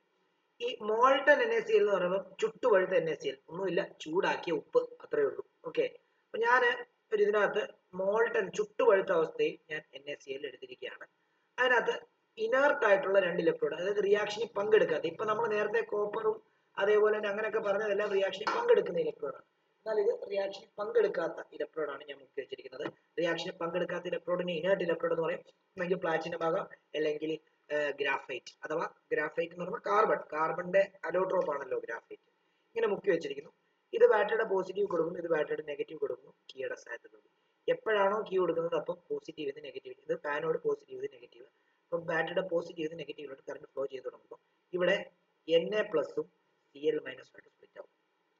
Na+ നേരെ എന്താണ് നെഗറ്റീവ്ലി ചാർജ് ആയിട്ടുള്ള കാഥോഡിലോട്ടും Cl- നേരെ ആനോഡിലോട്ടും പോകും. കാരണം ആനോഡ് പോസിറ്റീവ് ആണ്. അപ്പം ആനോഡിൽ നടക്കുന്ന ആദ്യം കാഥോഡിൽ നടക്കുന്ന റിയാക്ഷൻ എന്ന് എഴുതാം. കാഥോഡിൽ എന്താ സംഭവിക്കുന്നത് അറിയാം? കാഥോഡിൽ വേണ്ട, ആനോഡിൽ തന്നെ പറയാം, എന്നാലേ പറ്റത്തുള്ളൂ. കാരണം ആനോഡിൽ നിന്ന് വിട്ടുകൊടുക്കുന്ന ഇലക്ട്രോൺസ് കാഥോഡ് അക്സെപ്റ്റ് ചെയ്യുന്നു, അങ്ങനെയാണ് പറയേണ്ടത്. Cl- ശരിക്കും, കാരണം Cl- ഇവിടെ പോയി ഡെപ്പോസിറ്റ് ചെയ്യണമെങ്കിൽ അയോൺ ആയിട്ട് ഡെപ്പോസിറ്റ് ചെയ്യാൻ പറ്റത്തില്ല, ന്യൂട്രൽ ആയിട്ടുള്ള. Cl- ന്യൂട്രൽ ആറ്റം എന്ന് പറയുമ്പോൾ Cl ആണ്. പക്ഷെ Cl ഒരിക്കലും Cl ആയിട്ട് എക്സിസ്റ്റ് ചെയ്തില്ല, Cl2 ആയിട്ട് എക്സിസ്റ്റ് ചെയ്തുള്ളൂ. അതിനർത്ഥം നിങ്ങൾ ചിന്തിക്കേണ്ടത് ഇവിടെ ഒരു അയോൺ ആയിട്ടല്ല അങ്ങോട്ടേക്ക് പോകുന്നത്, പകരം 2 Cl- 2 ഇലക്ട്രോണിനെ ലൂസ് ചെയ്തിട്ട് Cl2 ആയിട്ടായിരിക്കും അവിടെ പോയി പറ്റിപ്പിടിക്കുന്നത്. ഇതിനെ നിങ്ങൾക്ക് ഇങ്ങനെ എഴുതാം, Cl- gives Cl2 + 2 electron. Okay, ഇത് ആനോഡിൽ നടക്കുന്നത്. ഇനി കാഥോഡിൽ നോക്കിയത് എങ്ങനെയാണെന്ന് അറിയാം. കാഥോഡിൽ നടക്കുന്നത് ഇവിടുന്ന് വിട്ടുകൊടുത്ത 2 ഇലക്ട്രോണിനെ ആര് മേടിക്കും? ഈ Na അങ്ങോട്ട് മേടിക്കും. അതായത് 2 Na+ 2 ഇലക്ട്രോണിനെ അക്സെപ്റ്റ് ചെയ്താൽ മാത്രമേ 2 സോഡിയം ന്യൂട്രൽ ആറ്റമായിട്ട് ഇവിടെ പോയി ഡെപ്പോസിറ്റ് ചെയ്യാനായിട്ട് പറ്റുള്ളൂ. ചിലപ്പം ഹാഫ് വെച്ചിട്ട് എഴുതുവേ. അതായത് Cl- നിങ്ങൾ എഴുതിയിരുന്നെങ്കിൽ gives എന്താ ഹാഫ് Cl2 + 1 ഇലക്ട്രോൺ. ഇങ്ങനെ എഴുതിയാലും ശരിയാണ്. അതായത് ഇങ്ങനെ എഴുതുന്നതിന് പകരം ഇങ്ങനെ എഴുതിയാലും ശരി. കാരണം ഒരു Cl മൈനസ് എഴുതിയുള്ളെങ്കിൽ നമുക്കറിയാലോ Cl2ന്റെ പകുതി ആയിരിക്കും അവിടെ പോയി ഡെപ്പോസിറ്റ് ചെയ്യുന്നത്, പ്ലസ് 1 ഇലക്ട്രോണിനെ ലൂസ് ചെയ്തുകൊണ്ട് എന്നുള്ളത്. പ്ലസ് അല്ല, ആ പ്ലസ് ഇവിടെ വരുന്നത് മൈനസ് വരുന്നത്, അങ്ങോട്ട് കൊണ്ടുപോകുമ്പോഴാണ് പ്ലസ് വരുന്നത്. എന്നാൽ അക്വസ് വരുമ്പോൾ ഉണ്ടല്ലോ, അക്വസ് വരുമ്പോൾ നിങ്ങളുടെ ഒരു കൺസെപ്റ്റ് മനസ്സിലാക്കേണ്ടത്, അക്വസ് വരുമ്പോൾ അതിനകത്ത് വാട്ടറും കൂടെ മിക്സ്ഡ് ആണ്. അതുകൊണ്ടാണല്ലോ അക്വസ് എന്ന് പറയുന്നത്. ഇത് പോസിറ്റീവ് നെഗറ്റീവിനൊന്നും മാറ്റമില്ല. പക്ഷെ ഇവിടെ ഇപ്പം NaCl പ്ലസ് H2, കാരണം NaCl സൊല്യൂഷൻ അഥവാ അക്വസ് NaCl ആണ്. അപ്പോൾ ഈ ഇലക്ട്രിസിറ്റി കടത്തി വിടുമ്പോൾ ഇവിടെ 4 അയോൺസ് ഉണ്ടാവും. Na പ്ലസ് ഉണ്ടാവും, Cl മൈനസ് ഉണ്ടാവും, H പ്ലസ് ഉണ്ടാവും, OH മൈനസ് ഉണ്ടാവും. ഓക്കെ ആണല്ലോ. അപ്പം ഈ 4 അയോൺസിൽ നമുക്കറിയാം നെഗറ്റീവിലോട്ട് പോകാൻ സാധ്യത ഈ പോസിറ്റീവ് ആയിട്ടുള്ള 2 ആൾക്കാരാണ്. പോസിറ്റീവ് ആയിട്ടുള്ള ആനോഡിലോട്ട് പോകാനുള്ള സാധ്യത ഈ 2 നെഗറ്റീവ് ആൾക്കാരാണ്. എന്നാൽ ഇവര് നെഗറ്റീവ് ആയിട്ടുള്ള ആൾക്കാരിൽ 2 ആൾക്കാർ Cl മൈനസ് OH മൈനസിലും കൂടുതൽ പ്രിഫറൻസ് കൂടുതൽ Cl മൈനസിനായതുകൊണ്ട് Cl ആയിരിക്കും ഇവിടോട്ട് പോകും. ഇവൻ പോകത്തില്ല, ഇവൻ അവിടെ കിടക്കും സൊല്യൂഷനകത്ത്. കാരണം പ്രിഫറൻഷ്യൽ ഡിസ്ചാർജ് തിയറി എന്ന് പറഞ്ഞൊരു തിയറി ഉണ്ട്. ആ തിയറി അനുസരിച്ച് ഓരോ നെഗറ്റീവ് അയൺസിന് കൂടുതൽ പെട്ടെന്ന് പോയി ഡെപ്പോസിറ്റ് ചെയ്യാനുള്ള കഴിവ് നമ്മൾ റിയാക്ടിവിറ്റി സീരീസ് പോലെ തന്നെ ഈ നോൺ മെറ്റൽസിന്റെ റിയാക്ടിവിറ്റി സീരീസ് അല്ലെങ്കിൽ നെഗറ്റീവ് അയോൺസിന്റെ റിയാക്ടിവിറ്റി സീരീസും പഠിക്കാനുണ്ട്. അത് നിങ്ങൾക്കില്ല, എനിക്ക് തോന്നുന്നു ICSEയുടെ 10th അതൊക്കെ പഠിക്കാനുണ്ട്.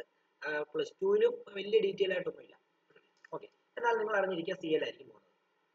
അപ്പം Cl നമുക്ക് വേണമെങ്കിൽ ഇങ്ങനെ എഴുതാം, എന്താ 2 Cl മൈനസ് 2 ഇലക്ട്രോണിനെ ലൂസ് ചെയ്തിട്ട് Cl2 ആയിട്ട് മാറുന്നു. ഈ മൈനസിനെ അങ്ങോട്ട് കൊണ്ടുപോയിട്ട് ഇവിടെ പ്ലസ് 2 ആക്കി എഴുതാം. അല്ലെങ്കിൽ ഇങ്ങനെ എഴുതാം, എന്താ എന്താണ് ഒരു Cl മൈനസ് ഒരു ഇലക്ട്രോണിനെ ലൂസ് ചെയ്തിട്ട് ഹാഫ് Cl2 ആയിട്ട് ഇവിടെ പോയി പറ്റിപ്പിടിക്കും. ഇങ്ങനെയൊക്കെ എഴുതാം. പക്ഷേ ഇതൊക്കെ എഴുതി, ഇത് ആനോഡിൽ നടക്കുന്ന റിയാക്ഷൻ ആണ് നമുക്കറിയാം. കാത്തോഡിൽ നടക്കുന്ന റിയാക്ഷൻ ആണ് പ്രശ്നം. അതറിയാം. കാത്തോഡിൽ ആര് പോകും, കാത്തോഡിൽ ആര് പോകും എന്നുള്ളതിന്റെ ഉത്തരം, കാത്തോഡിൽ Na പ്ലസും പോകില്ല, H പ്ലസും പോകില്ല. പകരം ഇതിനകത്ത് അൺറിയാക്റ്റഡ് ആയിട്ട് കിടക്കുന്ന വാട്ടർ ആയിരിക്കും പോകുന്നത്. പക്ഷെ 10th ക്ലാസ്സിൽ അങ്ങനെയല്ല പഠിപ്പിക്കുന്നത്. 10th ക്ലാസ്സിൽ പഠിപ്പിക്കുമ്പോൾ തന്നെ ഈ H പ്ലസ് ഇങ്ങോട്ടേക്ക് പോകുന്നതാണ്. H പ്ലസ് എന്ത് ചെയ്യുന്നു, H പ്ലസ് നമ്മൾ ഇവിടെ അങ്ങനെയല്ല എഴുതുന്നത്. H പ്ലസ് എന്ന് പറഞ്ഞാൽ ഒരു ഇലക്ട്രോണിനെ അക്സെപ്റ്റ് ചെയ്ത്, അതായത് 2 H പ്ലസ് 2 ഇലക്ട്രോണിനെ അക്സെപ്റ്റ് ചെയ്തിട്ട് എന്തായിട്ട് മാറും, H2 ആയിട്ട് ഇവിടെ പോയി ഡെപ്പോസിറ്റ് ചെയ്യുന്നതാണ് പറയുന്നത്. എന്നാൽ നമ്മൾ ഇവിടെ എഴുതുന്നത് H പ്ലസ് അല്ല, അതായത് വാട്ടർ ആയിരിക്കും അവിടോട്ട് ഹൈഡ്രജൻ ആയിട്ട് പോയി ഡെപ്പോസിറ്റ്. അതായത് വാട്ടർ ഒരു ഇലക്ട്രോണിനെ അക്സെപ്റ്റ് ചെയ്തിട്ട് ഹാഫ് H2 ആയിട്ട് പ്ലസ് OH മൈനസ് ആയിട്ട്, അതിൽ H2 ആയിട്ട് ഇവിടെ പോയി ഡെപ്പോസിറ്റ് ചെയ്യുന്നതാണ് പറയുന്നത്. ഓക്കെ, അപ്പം ബാക്കി ആരൊക്കെ ഉണ്ട് അതിനകത്ത്, Na പ്ലസും റിയാക്ട് ചെയ്തിട്ടില്ല, OH മൈനസും റിയാക്ട് ചെയ്തിട്ടില്ല. ഇവര് തമ്മിൽ റിയാക്ട് ചെയ്തിട്ട് NaOH അതിനകത്ത് ഉണ്ടാവും. അപ്പൊ ഓവറോൾ റിയാക്ഷൻ വേണമെന്നുണ്ടെങ്കിൽ നിങ്ങൾ എഴുതേണ്ടത് ഇങ്ങനെയാണ്. അതായത് NaCl പ്ലസ് H2Oയ്ക്കകത്തൂടെ നമ്മൾ ഇലക്ട്രിസിറ്റി കടത്തി വിട്ട് കഴിഞ്ഞാൽ അവിടെ NaOH ഉണ്ടാവും, സോഡിയം ഹൈഡ്രോക്സൈഡ്, പ്ലസ് Cl2 ഉണ്ടാവും, പ്ലസ് H2 ഉണ്ടാവും. കാഥോഡില് ഡെപ്പോസിറ്റ് ചെയ്യുന്ന ഡിസ്ചാർജ് ചെയ്യുന്നത് ഹൈഡ്രജൻ ഗ്യാസും, ഇത് ക്ലോറിൻ ഗ്യാസും, പ്ലസ് ആ സൊല്യൂഷനകത്ത് NaOH ഉണ്ടാവും. അതുകൊണ്ട് തന്നെ ക്ലോറിനും ആൽക്കലിയും കൂടെ ഉണ്ടാകുന്ന ഈ പ്രോസസ് ആയതുകൊണ്ട് തന്നെ ഇതിന് വേറൊരു പേരുകളുണ്ട്, ക്ലോർ ആൽക്കലി പ്രോസസ് എന്ന് പറയുന്നത്. നിങ്ങൾ 10th പഠിച്ചായിരിക്കും ക്ലോർ ആൽക്കലി പ്രോസസ്. അത് ഓർത്ത് വെച്ചോണം പേര്.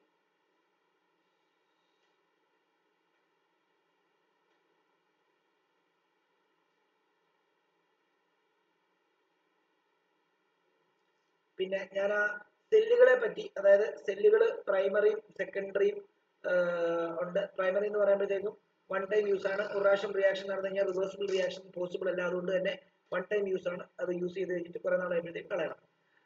സെക്കൻഡറി സെൽ എന്ന് പറയുമ്പോഴത്തേക്കും അവിടെ എന്താണ്, നമുക്ക് റീചാർജ് ചെയ്ത് ഉപയോഗിക്കാൻ പറ്റും എന്നുള്ളതാണ് സെക്കൻഡറി സെല്ലിന്റെ പ്രത്യേകത. അതായത് റിയാക്ഷൻ ഓപ്പോസിറ്റ് ഡയറക്ഷൻ നടത്താൻ കഴിയും എന്നുള്ളതാണ് അവിടുത്തെ കൺസെപ്റ്റ്. എന്താണ്, നമുക്ക് പ്രൈമറി സെല്ലിനകത്ത് നമുക്ക് 2 ടൈപ്പ് സെല്ലാണ് പഠിക്കാനുള്ളത്. ഒന്ന് ഡ്രൈ സെൽ എന്ന് പറയുമ്പോൾ നമ്മുടെ നോർമൽ പെൻഡോർച്ചിന്റെ ബാറ്ററി. അടുത്തത് മെർക്കുറി സെൽ എന്ന് പറയുമ്പോൾ നമ്മുടെ ബട്ടൺ സെൽ എന്ന് പറയാം, അതായത് നമ്മുടെ ആ വാച്ചിനകത്തൊക്കെ ഇടുന്ന ബാറ്ററി ഓർത്ത് വെച്ചാണ്. അതേപോലെ സെക്കൻഡറി സെല്ലിനകത്ത് നമുക്ക് മെയിൻ ആയിട്ട് പഠിക്കാനുള്ളത് ഒന്ന് ലെഡ് സ്റ്റോറേജ് ബാറ്ററിയാണ്. ലെഡ് സ്റ്റോറേജ് ബാറ്ററിയാണ്. അതേപോലെ തന്നെ ഇതിനകത്ത് നമുക്ക് പഠിക്കാനുള്ളത് നിക്കാഡ് എന്ന് പറയും. അതായത് രണ്ടാമത്തെ നിക്കൽ കാഡ്മിയം ബാറ്ററി എന്ന് പറയും. ഇതിന്റെ മെയിൻ ആയിട്ട് നിങ്ങൾ പഠിക്കേണ്ടത് എന്താണെന്ന് അറിയാമോ, ട്രൈ സെല്ലിന്റെ ആനോഡ് എന്താണെന്ന് പഠിക്കുക, കാഥോഡ് എന്താണെന്ന് പഠിക്കുക, ഇലക്ട്രോലൈറ്റ് എന്താണെന്ന് പഠിക്കുക. അതേപോലെ തന്നെ anode reaction, cathode reaction, overall reaction. Mercury സെല്ലിന്റെ ഇതേപോലെ തന്നെ എന്താണ് മെർക്കുറി സെല്ലിന്റെ ഏതൊക്കെയാണ് പഠിക്കേണ്ടത്? മെർക്കുറി സെല്ലിന്റെ ആനോഡ് എന്താണെന്ന് പഠിക്കുക, കാഥോഡ് എന്താണെന്ന് പഠിക്കുക, ഇലക്ട്രോലൈറ്റ് എന്താണെന്ന് പഠിക്കുക, ആനോഡ് റിയാക്ഷൻ, കാഥോഡ് റിയാക്ഷൻ മാത്രമേ പഠിക്കാവൂ, ഓവറോൾ റിയാക്ഷൻ ഇല്ല. സെക്കൻഡറി ബാറ്ററി വരുന്ന സമയത്ത് ഈ പറഞ്ഞ പോലെ ലെഡ് സ്റ്റോറേജ് ബാറ്ററിക്കകത്ത് anode reaction, cathode reaction, anode, cathode, overall reaction പഠിക്കണം. നിക്കൽ കാഡ്മിയം ബാറ്ററിക്കകത്ത് നമുക്ക് ആനോഡ് എന്താ കാഥോഡ് എന്താ എന്നുള്ളതും ഓവറോൾ റിയാക്ഷൻ മാത്രമേ പഠിക്കാവുള്ളൂ. സെപ്പറേറ്റ് ആനോഡ് കാഥോഡ് റിയാക്ഷൻ പഠിക്കാനില്ല. ഓക്കെ. പിന്നെ ഇതിനകത്ത് ഇമ്പോർട്ടന്റ് ആയിട്ടുള്ള ഫ്യൂവൽ സെല്ലാണ് പഠിക്കാനുള്ളത്. ഞാൻ ഒരു കാര്യം ചെയ്യാം, ഈ സെക്കൻഡറി ബാറ്ററി അതേപോലെ സെക്കൻഡറി സെല്ലും അതേപോലെ തന്നെ എന്താണ് ഡ്രൈ സെല്ല് അങ്ങനെയുള്ള കൺസെപ്റ്റ് ഒക്കെ അതിന്റെ ആനോഡും കാഥോഡും എന്തൊക്കെയാണെന്നുള്ളത് ക്വസ്റ്റ്യൻ ഉണ്ട്. ആ ക്വസ്റ്റ്യനിന്റെ സമയത്ത് പറഞ്ഞുതരാം. ഇപ്പൊ ഫ്യൂവൽ സെല്ലിലേക്ക് പോകണം. ഫ്യൂവൽ സെല്ല് വളരെ ഇമ്പോർട്ടന്റ് ആണ്. ഫ്യൂവൽ സെല്ലും കൊറോഷനും കൂടെ പറഞ്ഞു കഴിഞ്ഞാൽ നമ്മുടെ ഈ ചാപ്റ്റർ തീർന്നു. അങ്ങനെയാണെങ്കിൽ ഫ്യൂവൽ സെൽ ഒന്ന് പറഞ്ഞുതരാം. ഫ്യൂവൽ സെല്ല് വളരെ വളരെ വളരെ വളരെ ഇമ്പോർട്ടന്റ് ആണ്. ഫ്യൂവൽ സെല്ലിലൂടെ നോക്കാം. ഫ്യൂവൽ സെല്ലും കൊറോഷനും കൂടെ പറഞ്ഞുതരാമേ. അപ്പം നിങ്ങൾ നോക്കണം, ഫ്യൂവൽ സെൽ എന്ന് പറയുമ്പോഴത്തേക്കും ഏറ്റവും ഫ്യൂവൽ സെൽ 3 ടൈപ്പ് ഉണ്ട്. നമുക്ക് പഠിക്കാനുള്ളത് H2O2 fuel cell. H2O2 fuel cell. ഈ H2O2 ഫ്യൂവൽ സെൽ എന്ന് പറയുമ്പോൾ എൻവയോൺമെന്റ് ഫ്രണ്ട്ലി ആണ്, നോൺ പൊല്യൂട്ടിംഗ്, എൻവയോൺമെന്റ് ഫ്രണ്ട്ലി എന്ന് പറയുമ്പോൾ നോൺ പൊല്യൂട്ടിംഗ് ആയിരിക്കുമല്ലോ, നോൺ പൊല്യൂട്ടിംഗ് ആണ്. അതേപോലെ തന്നെ എഫിഷ്യന്റ് ആണ്. പിന്നെ അതേപോലെ തന്നെ അതിന്റെ ഒരു പ്രത്യേകത എന്താണെന്ന് ചോദിച്ചു കഴിഞ്ഞാൽ അതിൽ നിന്ന് പ്രൊഡ്യൂസ് ചെയ്യുന്ന വാട്ടർ എന്ന് പറയുന്നത് നമുക്ക് ഡ്രിങ്കിങ് പർപ്പസിന് വേണ്ടി ഉപയോഗിക്കാൻ പറ്റും. അപ്പോളോ സ്പേസ് പ്രോഗ്രാമിൽ ഈ ഒരു സെല്ലാണ് കറണ്ട് ഉത്പാദിപ്പിക്കാനും അതിൽ നിന്ന് വേസ്റ്റ് പ്രോഡക്റ്റ് ആവുന്ന വേസ്റ്റ് പ്രോഡക്റ്റ് അതിന്റെ ബൈ പ്രോഡക്റ്റ് ആയിട്ടുണ്ടാകുന്ന വാട്ടർ ആണ് അവർ എന്ത് ചെയ്യുന്നത് അവിടെ കുടിക്കാനായിട്ട് ഉപയോഗിച്ചെന്നുള്ള കാര്യം ആലോചിക്കുക. അപ്പം ഫ്യൂവൽ സെല്ലിന്റെ പടം വളരെ ഇമ്പോർട്ടന്റ് ആണ്. ഫ്യൂവൽ സെല്ലിന്റെ പടം തന്നെ ഇങ്ങനെ ഇരിക്കുന്നു.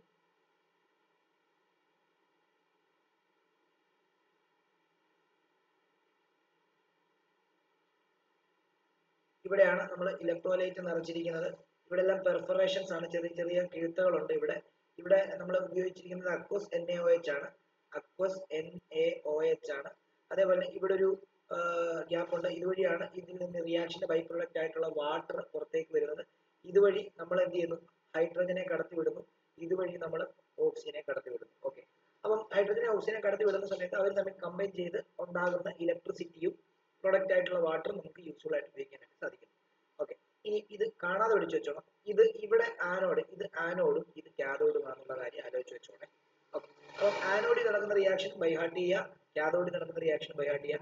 ആനോഡിൽ നടക്കുന്നത് എന്താണെന്നറിയോ, ഹൈഡ്രജൻ, രണ്ട് ഹൈഡ്രജൻ ഈ അക്വസ് NaOHനകത്ത് 4 OH മൈനസ് അയൺസുമായിട്ട് റിയാക്ട് ചെയ്തിട്ട് നമുക്കറിയാം 4 വാട്ട് H2Oയും ഉണ്ടാകുന്നു. അതേപോലെ തന്നെ ഇപ്പം ഇതെന്താ സംഭവിക്കുന്നറിയോ, ഈ 4 H+ ഉണ്ടല്ലോ, അല്ല 4 ഹൈഡ്രജൻ ഉണ്ടല്ലോ, 4 ഇലക്ട്രോണിനെ ലൂസ് ചെയ്യുന്നു എന്നുള്ളതാണ് ഇവിടെ പറയുന്നത്. പക്ഷെ ആ ലൂസ് ചെയ്യുന്ന ഇലക്ട്രോണിനെ നമ്മൾ ഇപ്പുറത്താണ് കാണിക്കുന്നത്, +4. അതേപോലെ തന്നെ ഇവിടെ കാഥോഡിൽ നടക്കുന്നത് O2 ആ മോളിലുള്ള 4 H2Oനകത്ത് 2 H2Oയുമായിട്ട് റിയാക്ട് ചെയ്യും. പ്ലസ് അവിടെ നിന്ന് കിട്ടിയ 4 ഇലക്ട്രോണിനെ യൂസ് ചെയ്യുന്നു. എന്നിട്ട് 4 OH മൈനസ് മാറും. ഓവറോൾ റിയാക്ഷൻ ചെയ്യുന്ന സമയത്ത് നമുക്കറിയാം ഓപ്പോസിറ്റ് സൈഡിലുള്ള ഒരേപോലുള്ള ആൾക്കാരെ കട്ട് ചെയ്ത് ഇത് രണ്ടും കട്ട് ചെയ്ത് പോകും, ഇത് രണ്ടും കട്ട് ചെയ്ത് പോകും. പിന്നെ ബാക്കി ഇവിടെ ഒരു 2 H2O ഉണ്ട്, ഒരു O2 ഉണ്ട്, വീണ്ടും ഒരു 2 H2O ഉണ്ട്, യൂസ് 4 H2O. നമുക്കറിയാം ഇവിടെ 2 H2O, ഇവിടെ 4 H2O ഉണ്ട്. 2 കട്ട് ചെയ്ത് പോകുമ്പോൾ ബാക്കി ഇവിടെ 2 വരത്തുള്ളൂ. അങ്ങനെയാണെങ്കിൽ overall reaction 2H2 plus O2 gives എന്താ 2H2O. ക്വസ്റ്റ്യൻസ് ഒക്കെ ഉണ്ട്, ഇതിന്റെ പൊട്ടൻഷ്യലുമായിട്ട് ബന്ധപ്പെട്ട കാര്യങ്ങളൊക്കെ ചോദിക്കും, അത് നമുക്ക് നോക്കാം. ഇനി ഇതിന്റെ ലാസ്റ്റ് ടോപ്പിക് എന്ന് പറയുമ്പോഴത്തേക്കും കൊറോഷൻ ആണ്. കൊറോഷൻ എന്ന് പറയുമ്പോൾ 3 രീതിയിൽ കൊറോഷൻ ഉണ്ട്. അതായത് ഇരുമ്പിന് വരുന്ന കൊറോഷൻ തുരുമ്പ്, സിൽവറിന് വരുന്നത് ടാർണിഷിംഗ് ഓഫ് സിൽവർ എന്ന് പറയുന്നത്, അതായത് അറ്റ്മോസ്ഫിയറിലുള്ള സൾഫർ അതുമായിട്ട് റിയാക്ട് ചെയ്യുന്നതുകൊണ്ടാണ്. പിന്നെ ഈ അലൂമിനിയം ഒക്കെ ആണെങ്കിൽ അലൂമിനിയം ഉണ്ടെങ്കിൽ ഒരു ഓക്സൈഡ് കോട്ടിങ് വരും, അതും ഈ പറഞ്ഞ പോലെ ചെറിയ. പിന്നെ ക്ലാവ്, നമുക്ക് അറിയാം വിളക്കിലൊക്കെ വരുന്ന ക്ലാവ്, അതും ഈ പറഞ്ഞ പോലെ തന്നെ ഒരു കൊറോഷനാണ്. കൊറോഷൻ എന്ന് പറഞ്ഞാൽ നശിപ്പിച്ച് കളയാൻ വേണ്ടി അവിടെ ഉണ്ടാകുന്ന ഒരു കൺസെപ്റ്റ് ആണ്. അപ്പൊ അതിനകത്ത് റസ്റ്റിംഗ് ഓഫ് അയൺ വളരെ ഇമ്പോർട്ടന്റ് ആയിട്ട് പഠിക്കാനുള്ള സംഭവമാണ്. ശരിക്കും പറഞ്ഞു കഴിഞ്ഞാൽ റസ്റ്റ് എന്ന് പറയുന്നതിന്റെ ഫോർമുല ഒരു പ്രാവശ്യം ഒരു മാർക്കിന് ചോദിച്ചിട്ടുണ്ടായിരുന്നു. Fe2O3.XH2O ആണ് ഇതിന്റെ ഫോർമുല. ഇതുണ്ടാകുന്നത് എങ്ങനെയാന്നുള്ളതാണ് നമ്മൾ റിയാക്ഷൻ വെച്ച് പഠിക്കാനുള്ളത്. ശരിക്കും ഒരു ഇരുമ്പിന്റെ പീസ്, ഈ ഇരുമ്പിന്റെ പീസിനകത്ത് ഒരു വെള്ളത്തിന്റെ തുള്ളി വീഴും. ഓക്കെ. നമുക്കറിയാം വെള്ളത്തിന്റെ തുള്ളിക്കകത്ത് എന്തായാലും ഈ പറഞ്ഞ പോലെ തന്നെ കാർബോണിക് ആസിഡ് ഉണ്ടാവും. കാർബോണിക് ആസിഡ് എങ്ങനെയാണെന്ന് അറിയാം, നമുക്കറിയാം കാർബൺ ഡൈ ഓക്സൈഡും വാട്ടറും കൂടെ ചേർന്ന് കഴിഞ്ഞാൽ ഉറപ്പായിട്ടും അതിനകത്ത് കാർബോണിക് ആസിഡ് ഉണ്ടാവും. ഓക്കെ, അപ്പം ഇത് ഇരുമ്പിന്റെ ഒരു സൈഡ് ആനോഡിക് പാർട്ടായിട്ട് ബിഹേവ് ചെയ്യും, ആനോഡിക് പാർട്ടായിട്ട് ബിഹേവ് ചെയ്യും, അപ്പുറത്തേത് കാത്തോഡിക് പാർട്ടായിട്ട്. വെള്ളം വീഴുന്ന ഭാഗത്ത് ആനോഡിക് പാർട്ട്, മറ്റേ അപ്പുറത്തെ അത് വീഴാത്ത ആ ഭാഗം കാത്തോഡിക് പാർട്ടായിട്ട് ഒരേ ഇതിൽ തന്നെ ആക്ട് ചെയ്യും. അങ്ങനെയാണ് നടക്കുന്നത്. ആനോഡിക് പാർട്ടിൽ ലൂസ് ആണ് നടക്കുന്നത്, ഇലക്ട്രോൺ ലോസ് ആണ് നടക്കുന്നത്. അപ്പൊ എന്താ ഇവിടെ അയൺ എന്ത് ചെയ്യുന്നറിയാം, അയൺ റിയാക്ട് ചെയ്യാൻ തുടങ്ങുന്നത് എപ്പോഴും അയൺ 2 ഇലക്ട്രോണിനെ ലൂസ് ചെയ്യുമ്പോഴാണ്. ഒരെണ്ണമല്ല, 2 അയൺ ഒരുമിച്ച് എന്ത് ചെയ്യുന്നത്, 2 ഇലക്ട്രോൺ 4 ഇലക്ട്രോണിനെ ലൂസ് ചെയ്യും. അതായത് ഒരയൺ Fe എന്ന് പറയുന്ന ആള് 2 ഇലക്ട്രോണിനെ ലൂസ് ചെയ്തിട്ട് Fe2+ ആകുന്നു. അതിന്റെ അതേ സമയത്ത് തന്നെ വേറൊരു ആറ്റം കൂടെ 2 ഇലക്ട്രോണിനെ ലൂസ് ചെയ്തിട്ട് എന്താ Fe2+ ആയി. ശരിക്കും പറഞ്ഞു കഴിഞ്ഞാൽ ഇവിടെ എന്താണ് 2 Fe 4 ഇലക്ട്രോണിനെ ലൂസ് ചെയ്തിട്ട് 2 Fe2+ അയോൺസ് ആയിട്ട് മാറുന്നു എന്നുള്ളതാണ് പറയുന്നത്. ഓക്കെ ആണല്ലോ. ഓക്കെ, ഇതിനെ നമ്മൾ ഇങ്ങോട്ട് കൊണ്ടെഴുതുമ്പോൾ 2Fe gives 2Fe2+ plus 4 electron. Okay ആണല്ലോ. ഇനി ഇത് ശരിക്കും പറഞ്ഞാൽ ആനോഡിൽ നടക്കുന്ന റിയാക്ഷൻ, ആനോഡിക് പാർട്ടിൽ നടക്കുന്ന റിയാക്ഷൻ.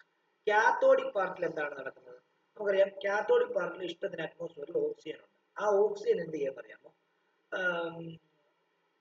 ഈ വെള്ളത്തിൽ ആസിഡ് ഉണ്ടല്ലോ, വെള്ളത്തിൽ കാർബോണിക് ആസിഡ് ഉണ്ട്. ആ കാർബോണിക് ആസിഡിനകത്ത് 4H+ അയോൺസ് മേടിച്ചിട്ട് ഇവിടെ നിന്ന് വിട്ടുകൊടുത്ത് അയൺ വിട്ടുകൊടുത്ത് 4 ഇലക്ട്രോണിനെയും കൂടെ അങ്ങോട്ട് വാങ്ങിച്ചിട്ട് എന്തായിട്ട് മാറുമെന്ന് അറിയുമോ, 2H2O ആയിട്ട് മാറും.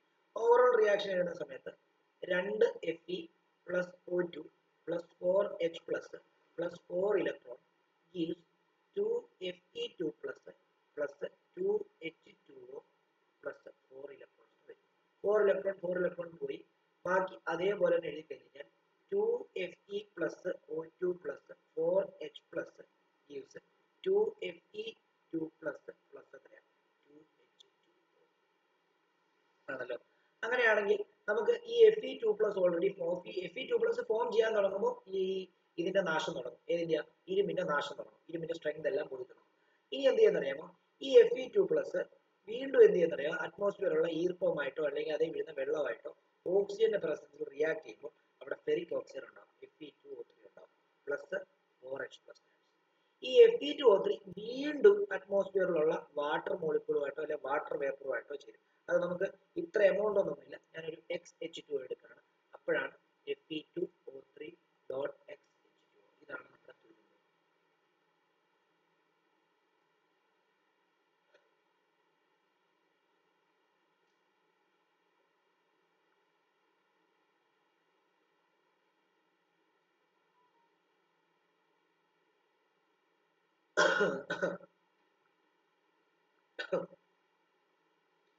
പിന്നെ നമുക്ക് ഈ കൊറോഷനെ പ്രിവെന്റ് ചെയ്യാൻ വേണ്ടി നമുക്ക് ബാരിയർ പ്രൊട്ടക്ഷൻ ഉണ്ട്. ബാരിയർ പ്രൊട്ടക്ഷൻ എന്ന് പറയുമ്പോൾ ഇതിന്റെ സർഫസിൽ ഒന്നെങ്കിൽ പെയിന്റ് അടിക്കുക, അല്ലെങ്കിൽ ഈ പറഞ്ഞ പോലെ തന്നെ ഗ്രീസ് അടിക്കുക, അല്ലെങ്കിൽ ഓയിൽ തേക്കുക, ഇങ്ങനെയൊക്കെയുള്ള.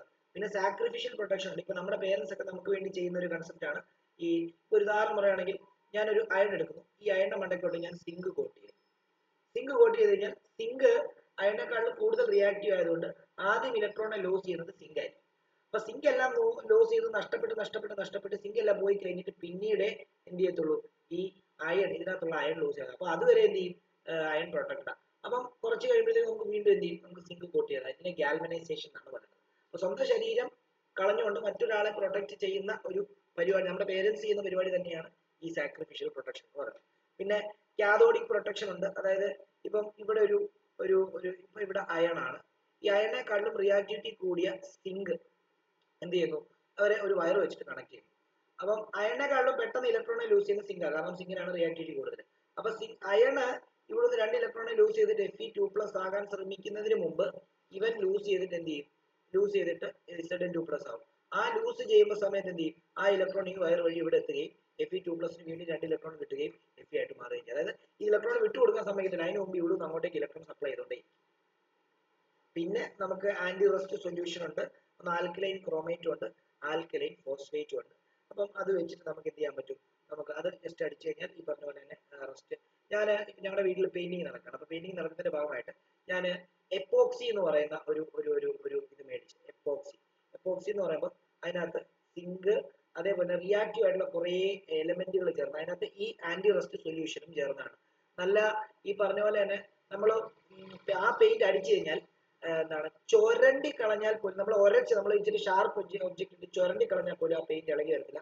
അത്രയ്ക്ക് പശ പോലെ അതേ പറ്റി പിടിക്കുക. അപ്പൊ അതുകൊണ്ട് ഇതിന്റെ ഗുണം എന്താണെന്ന് ചോദിച്ചു കഴിഞ്ഞാൽ ഇരുമ്പ് നമ്മൾ ഗേറ്റിലൊക്കെ അടിക്കുന്ന സമയത്ത് ഗേറ്റിൽ അടിക്കാൻ വേണ്ടിയാണ് നമ്മൾ എപ്പോക്സി മേടിച്ചത്. എപ്പോക്സി മെറ്റാലിക് പെയിന്റ് ആണ് മേടിച്ചത്, മെറ്റാലിക്. അപ്പം അതിന്റെ ഒരു ഗുണം എന്താണെന്ന് ചോദിച്ചു കഴിഞ്ഞാൽ കട്ടിക്ക് ഒരു പശ പോലെ ഇരിക്കുന്നതുകൊണ്ട് തന്നെ എല്ലാ ഹോളുകളും അടയും. നമുക്കറിയാലോ നമ്മൾ എത്ര ഗേറ്റ് ഇതാക്കിയാലും ഗേറ്റിലൊക്കെ ചെറിയ ചെറിയ സുഷിരങ്ങൾ കാണും. ആ സുഷിരങ്ങൾ വഴി വെള്ളം അകത്തോട്ട് കയറുകയും അകത്തുനിന്ന് തുരുമ്പിച്ച് തുടങ്ങുകയും ചെയ്യും. അങ്ങനെ തുരുമ്പിച്ച് തുടങ്ങി കഴിഞ്ഞ് കഴിഞ്ഞാൽ എന്താ സംഭവിക്കുന്നതെന്ന് ചോദിച്ചു കഴിഞ്ഞാൽ അകത്തും തുരുമ്പെടുത്തെങ്കിൽ നമുക്ക് അത് അറിയത്തില്ല. കുറെ കഴിയുമ്പോഴത്തേക്കും എന്താ അവിടെ വലിയ ഹോളാകുമ്പോൾ നമ്മളത് എന്ത് ചെയ്യത്തുള്ളൂ, നമുക്ക് മനസ്സിലാക്കാൻ സാധിക്കും. അതിനെയൊക്കെ ഒരു പരിധി വരെ നമുക്ക് എന്താണ് മാറ്റാൻ പറ്റുന്ന ഒരു ഒരു സാധനമാണ് ഈ എപ്പോക്സി പെയിന്റിംഗ് എന്ന് പറയുന്നത്. നല്ല സ്ട്രോങ് പശ പോലെ ഒട്ടിപ്പിടിക്കുന്ന ഒരു പെയിന്റാണ്. ഓക്കെ ആണല്ലോ. അപ്പൊ അത് ഈ പറഞ്ഞ ആന്റി റസ്റ്റ് സൊല്യൂഷനും അതേപോലെ സിങ്ക് അങ്ങനെയുള്ള കുറെ എന്താണ് മെറ്റീരിയൽസ് ചേർന്നിട്ടുള്ള ഒരു സംഭവമാണ്. ഇത് മാത്രമല്ല വേറെ രണ്ടു സംഭവങ്ങളും മിക്സ് ചെയ്തിട്ടുള്ള സംഭവമാണ്. അതുകൊണ്ട് തന്നെ നല്ല സ്ട്രോങ് ആയിരിക്കും. ഓക്കെ ആണല്ലോ. അപ്പം ഒരു വൺ ഷോട്ട് എന്നുള്ള രീതിയിലാണ് ഇത് എടുത്തത്. എന്തെങ്കിലും ഡൗട്ട്സ് ഉണ്ടെങ്കിൽ ചോദിക്കുക. ക്വസ്റ്റ്യൻസ് ചെയ്യുമ്പോൾ കൂടുതൽ കാര്യങ്ങൾ തൽക്കാലം